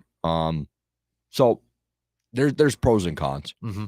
So coming up this week now, you're going up against, it's interesting because they're kind of an expansion team, but not really, because as we kind of talked about a couple weeks ago, the Wisconsin Wendigo, correct, coming over in name, yeah, right. It's expansion, but are you familiar with some of those players? Yeah, they have a lot of their players from their the Magicians team last year, new head coach, so they'll play a little bit differently, we assume, but yeah, I mean they obviously had a little bit of a slow start to the season, but have been coming on and showed kind of their offensive prowess, in Anchorage this past weekend. So, again, I think our division is, incredibly competitive, and you have to give everyone, like I said, their full attention and your best effort. Right. I mean, you are currently sitting in the 4 spot, but as we said, you're just 3 points back from Kenai, who's already got an extra game on you. Yeah. And Minnesota Wilderness, I mean, 18 points, they're 5th. I mean, it's a fairly top-heavy division right now in that Midwest division. Yeah, and even still, there are teams at the bottom that have, some points, and, that we in the past, there's always kind of been one team that appears to get beat up on a little bit, whoever that may be. It has fluctuated at times. I think the Steel were that team at one point, but it doesn't appear that there's that team this year, and I think that's awesome for the league and for the division, and keeps it tight. And again, it forces you to, like I said, to really, play your best game every night. And there's no real okay, we're looking at the schedule these are wins, right? You do that in your head a little bit, knowing that you have to play well, but this year I don't think that you can say that at all. Everybody's got a good team, and there's a bunch of good coaches, and I think it's great. I think it's just awesome. That's just super competitive this year, and everybody's got a pretty good group. I was going to say, it kind of raises up the intensity for both coaches and players when you kind of have a close division. I would think something like that. Absolutely. I think that's what you want. That's what the league wants. They want competitive games every night. They don't want bottom feeders, and there has the teams, well, let's face it, we were a 7th place team last year, right? So we're not that anymore, and I don't think people would say that we were playing like that towards the end of last season, right? So but yeah, it's good. Again, like I said, coming out of that trip with a winning record, I think that's our 3rd one since I've taken over. We've gone up there, we've gone 3-2 every time we've gone to Alaska, so we'll take that all day. Do you learn something new every, not necessarily from game wise, but just, with the scheduling and the trips? Do you learn something new every time you go up there that you try to implement the next time you go up there? Yeah, I think so. I mean, there's a lot of nuance to the trip, like we were saying before. We're together all the time. We're responsible for them, for every meal, for everything that we do. My assistant coach and I are driving the van, so the scheduling thing, I think, is something that we learn a little bit about as far as when we eat and stuff like that. But yeah, I mean, it's just just going into both those buildings, especially Fairbanks, we've been there before now. I've been there. This is my 3rd time up there, and you can't really give those guys what it feels like in there until they get up there, right? So that's always something that I'm just super conscious of, is we try and expose them a little bit to it and what it's going to feel like and be like, but until you get up there and it's a smaller building with 2,300 2,500 fans all screaming at you. Most of these guys, first time they've played in front of a crowd like that. You can't replicate those things until you get into it. Right. So looking at your schedule coming up here, you got Wisconsin, then you've got the Wilderness, teams below you in the division. As a coach, do you look at that as an opportunity? I'm sure you're not saying it to your players or anything like that, but do you look at that as an opportunity to gain some ground, or maybe kind of improve your standings in the division, because right after that, those Alaska teams come to your house a little bit? Yeah, again, it's hard to say because like we just talked about, I think everybody is, is super competitive and the playoff picture is still extremely muddy about what it's going to look like. We just want to play as well as we can every night and just continue to get a little bit better. I don't think we're too worried about who we're playing or where they are in the standings.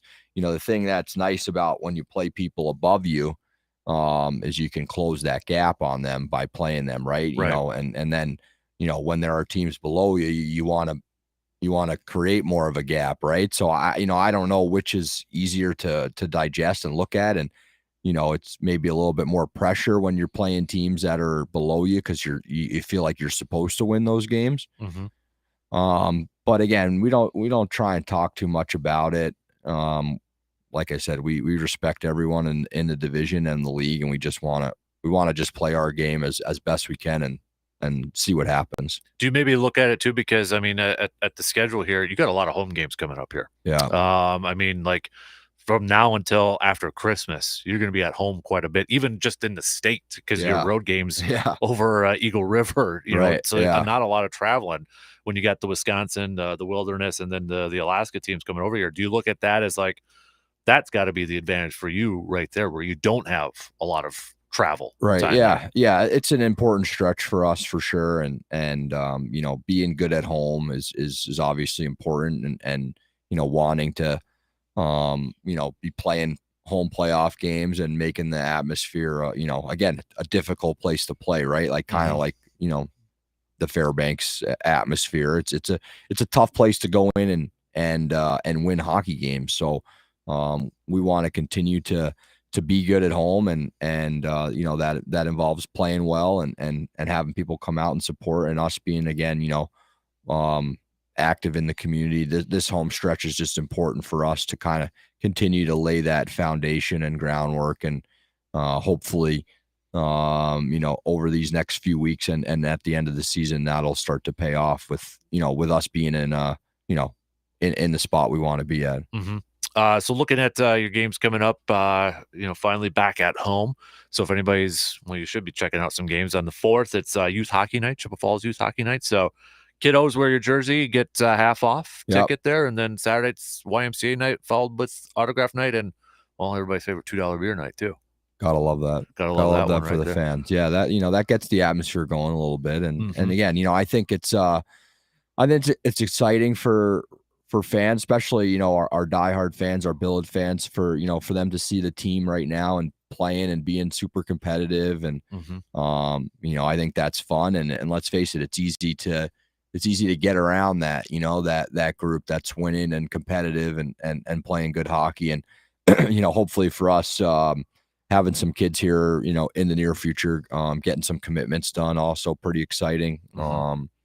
So yeah, I mean, it just a lot of positive momentum for us and want to build on that with this homestand.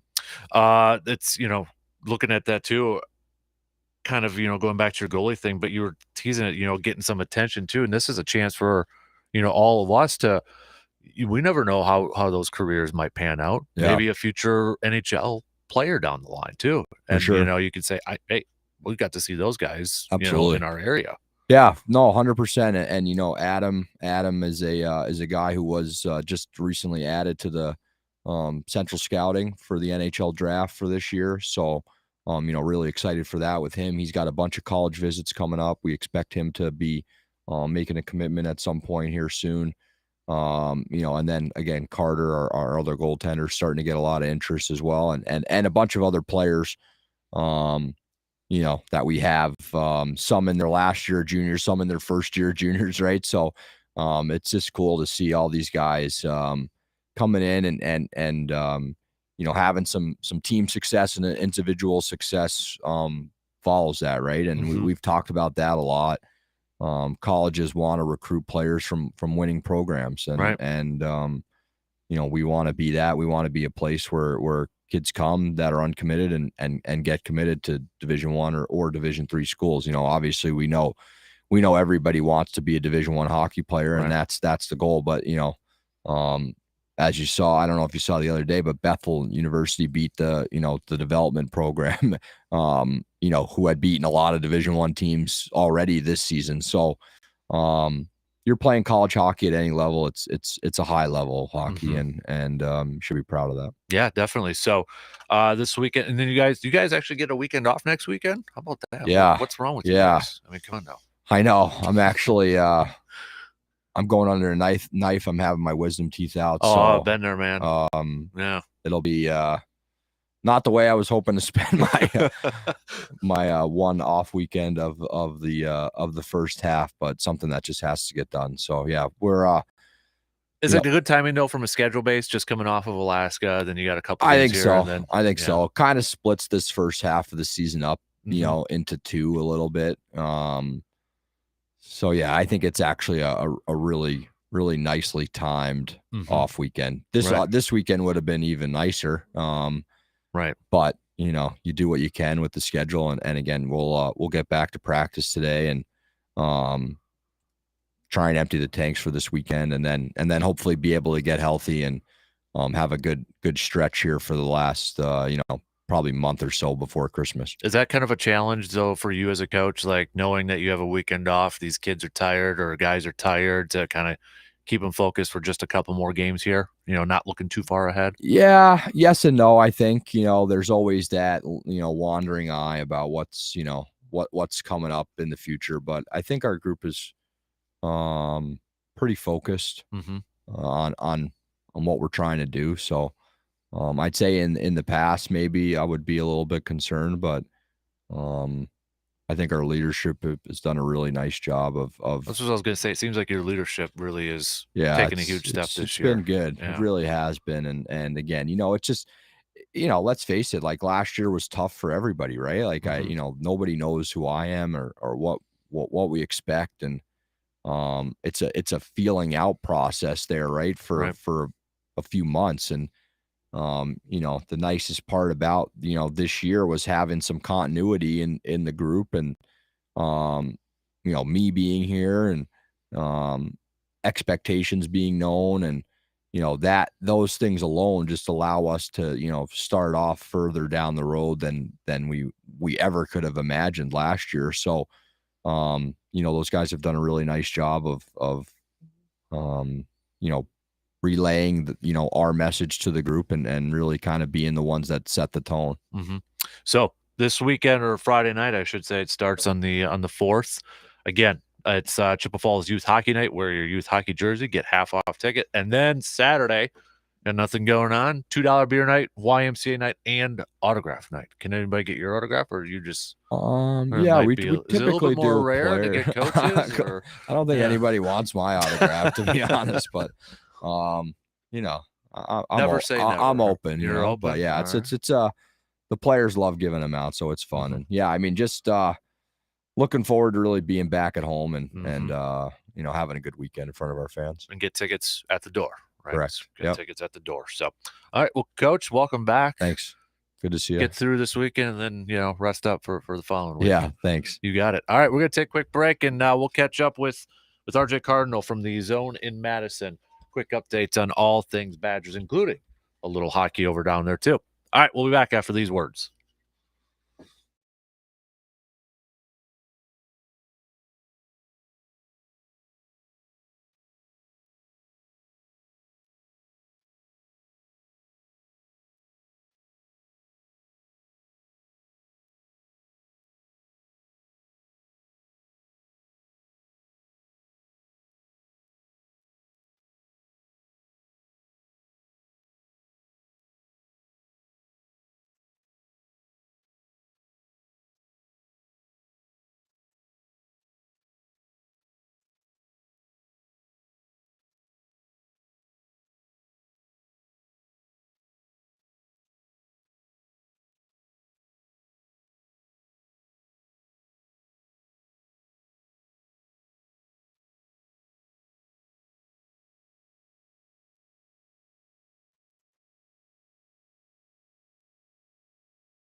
Badger football returning after their bye week, getting set to take on Maryland at Camp Randall this weekend.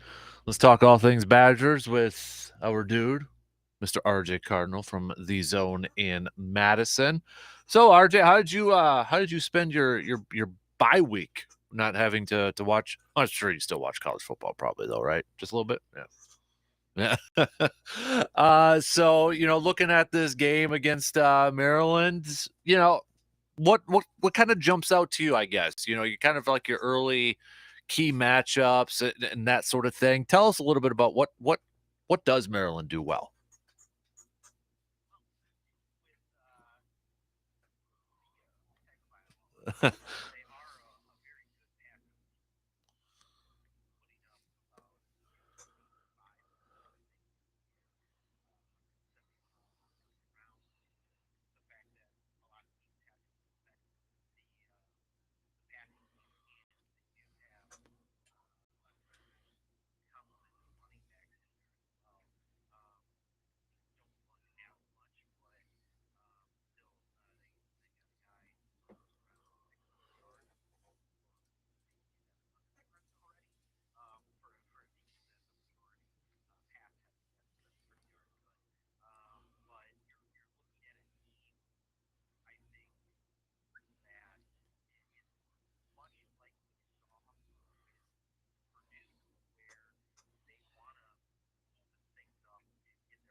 So, looking at this, have you heard anything like I thought I saw some headlines like even Jimmy Leonard and the coaching staff were doing some recruiting down in Illinois this past or during their bye week. So, I mean, it seems like it's just kind of business as usual, even though he's just interim head coach, still going on recruiting trips and still doing a job as a head coach at this point.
Yeah.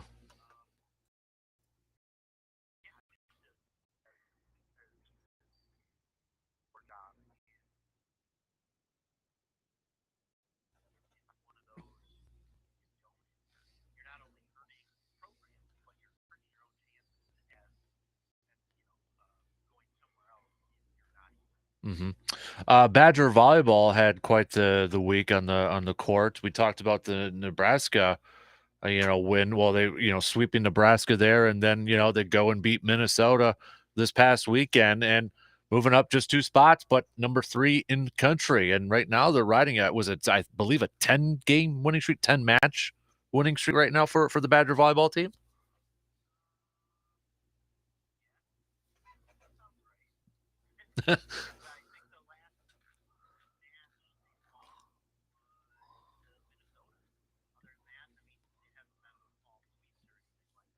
hmm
hmm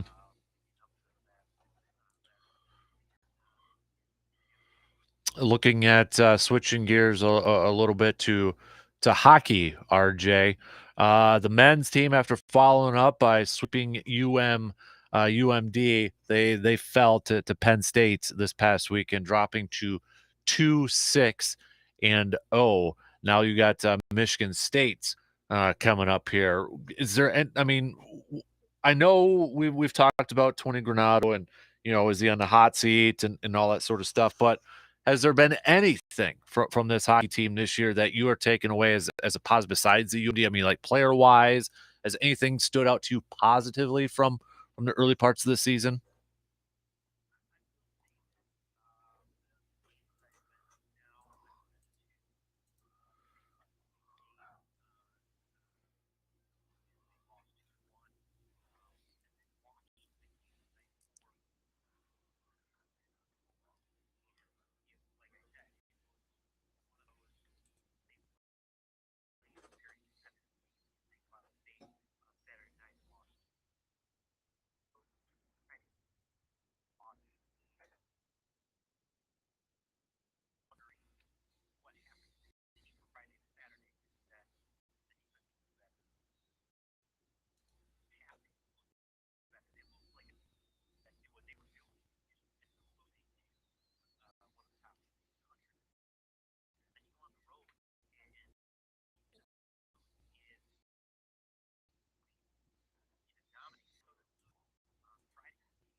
Mm-hmm. On the women's side, they split this past weekend against UMD, but off for a little bit here. Then they've got that big match coming up against Minnesota right now. Minnesota, where I think I checked the pairwise, ranked 2, and Wisconsin currently ranked number 8. So we got a couple weeks till that one, but that one's just kind of just waiting out there in the what do you want to call it, the wings. That should be a highly anticipated matchup. Right.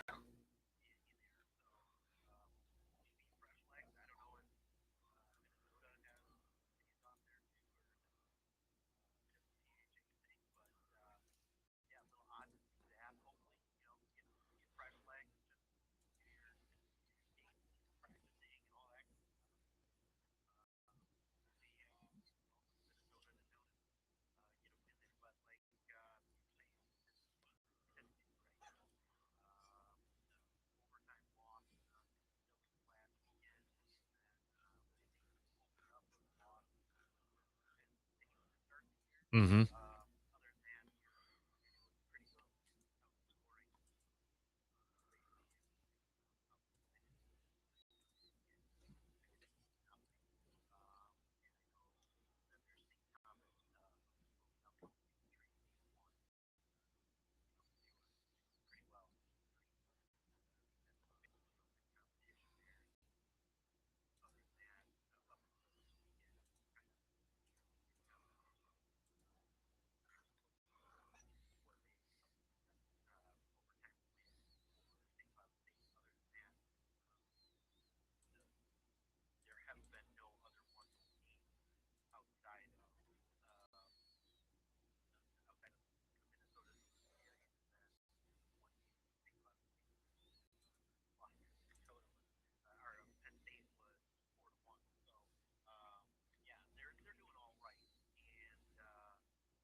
All right, RJ, before I let you go here this morning, prediction time. Badgers coming off their bye, back at home against Maryland.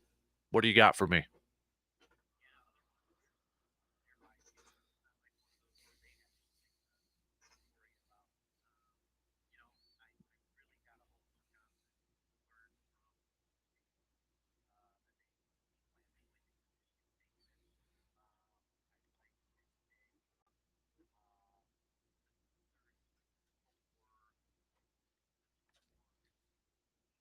Ooh. High scoring, too. I like that.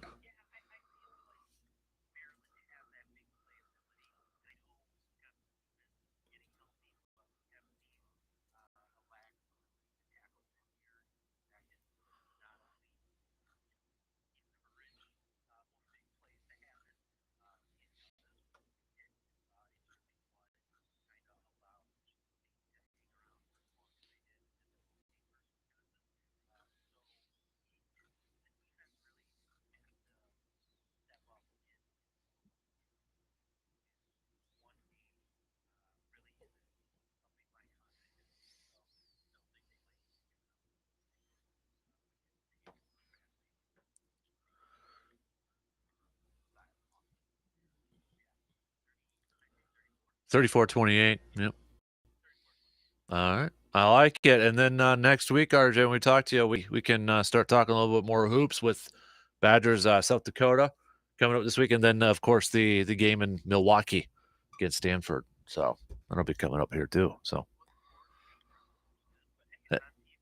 yeah, in the comfy home of RJ Cardinal. So, dude, appreciate the time as always, buddy. Have a fantastic week, and we'll catch up next week. Okay, sir? You got it. RJ Cardinal, our Badger analyst, joining us here this morning. All right, we're going to take our final break. So, last call for any votes, any thoughts, trade deadline, just a few hours away. Do you want Green Bay to make a move? Do you think Green Bay is actually going to make a move by the deadline? buyers, sellers, that sort of thing. What do you got for me? So last call, you can hit me up with a tweet at DANKASPER, Facebook.com/Kasper Sports, or on the texting line 715, the Shoe Doctors bullpen texting line 715-830-1912. We'll take that final break, and then we'll close up shop coming up after these messages.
It's beginning to be that time of year where I look at my life and think about all the things that I'm thankful for.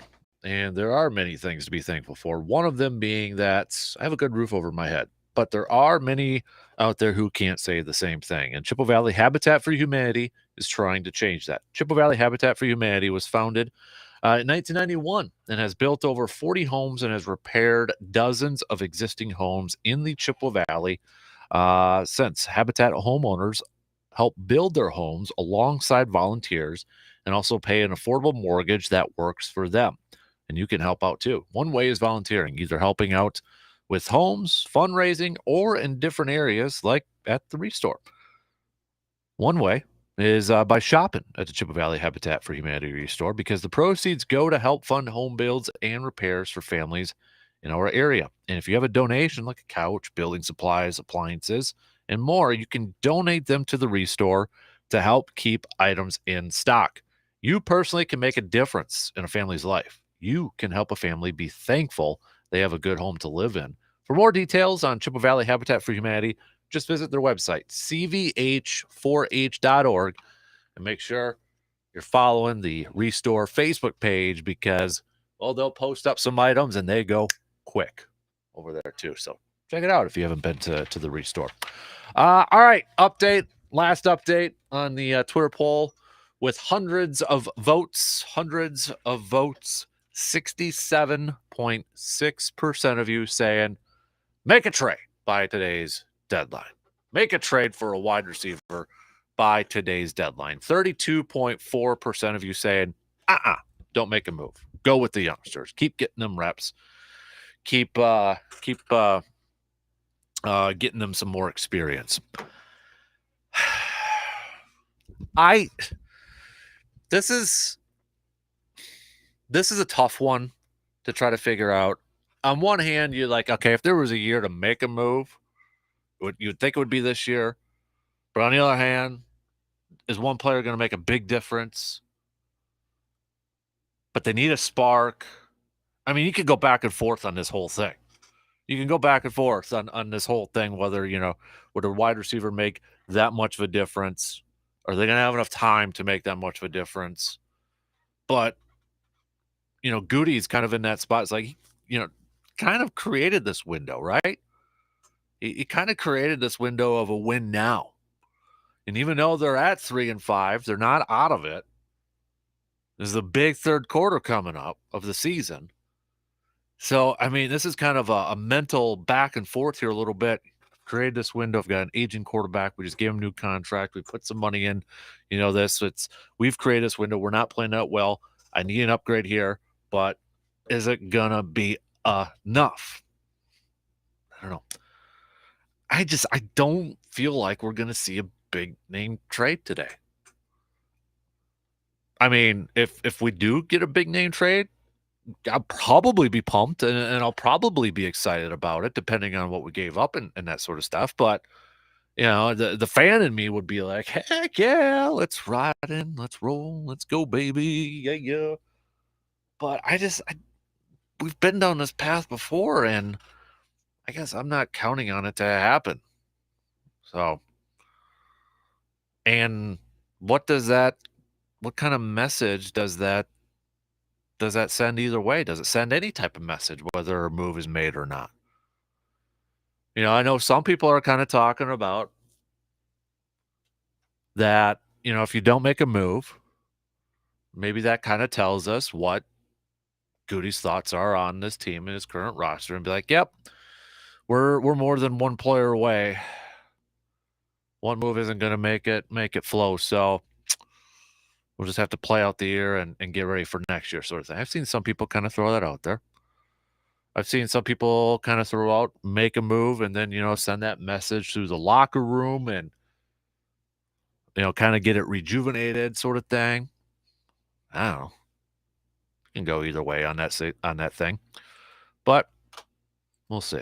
I do feel like if there isn't a move, and maybe this Twitter poll question kind of tells you, with 67.6% of you saying yes, you want to trade. If there is no move made, then I think there's going to be at least 67.6% of you who will be very disappointed this afternoon, and maybe we'll want to vent about it again tomorrow morning. And remember, we won't, unless a move is made, then maybe Goody will have a presser sort of thing, but we won't hear from LaFleur or anybody until tomorrow when the Packers return to practice. Although Aaron will be talking to his buddy, Mr. Pat McAfee, later on today. See if he has any insights on all that stuff. And I haven't really seen anything like an update on Odell with his injury, with his recovery. I haven't seen anything. Unless I've just kind of missed it here, which is completely possible, but I haven't seen an update on potentially where he's at in his recovery process. But we'll see. But again, that's it's not like he's going to be ready for this week. You got a 3-5 team. You need somebody to help now. You need somebody that can help your team win now, not next month, not at the end of this month. Now. And that's not Odell Beckham Jr. unless miraculously it's like, yep, he's cleared, he's ready to go. Go throw him out. I doubt that. We'll see. I'm not confident something's going to happen today. And remember, I think it was 4 years ago. Remember when Goody traded Clinton Dix at the deadline? With the way Darnell Savage has been playing, could we see that? But then the question is like, all right. Then who's up? Remember, Rasul Douglas, I think, if memory serves me correctly, think he got a few snaps in training camp in the preseason, most of training camp at safety. I don't know. We'll see. I don't know if they'll trade Darnell, though, at this point. I don't know if they'll do that. Okay, World Series is Game 3, weather permitting, of course, will happen tonight. 7:03 is the scheduled first pitch. Series, of course, tied up at 1 apiece. Game 3 last night, no go because of the weather. So we've got hopefully it'll be underway tonight. But everything was moved back a game. The entire schedule kind of moved back a day. Moved back a day. So. We got that. No Bucks game tonight. Off night before. They take on Detroit again tomorrow at 7 p.m. Did a quick trip over to the border to Minnesota, then back at home on Saturday. Speaking of the Bucks, and text there, Bucks are the most complete team in the NBA right now. I'm guilty of not appreciating it until playoff time comes. Boston will be tough as the season goes on, and Brooklyn is still scary when they start firing on all cylinders. I'm ready. Another text. I'm ready to be disappointed by the Packers again when they don't make a trade today, but my fingers are crossed that they do trade for a wide receiver. 3 o'clock this afternoon deadline, so keep your eyes and ears posted. Should mention, too, in case you missed it, sad news, though, Mike Zimmer's son, Adam Zimmer. Now, he was an assistant with Minnesota. He was an offensive consultant with the Bengals this year, passing away at the age of 38. Just 38 years old. Sad news. Not sure what, how, or anything like that, but his sister made a post on Instagram announcing that. So, 38 years old, passing away. That's awful. All right. Tomorrow, we've got Making a Turn Wednesday stock reports. We'll do another little showdown. Got that coming at you, too. And some other good stuff. We'll maybe be recapping a trade or non-trade, taking a look at the Bucks game. Well, tomorrow should be pretty interesting depending on what happens today. Have a good rest of your day. DP and the Danettes, they're up next. We'll be back at it again tomorrow morning, just past 6. Chat with you then.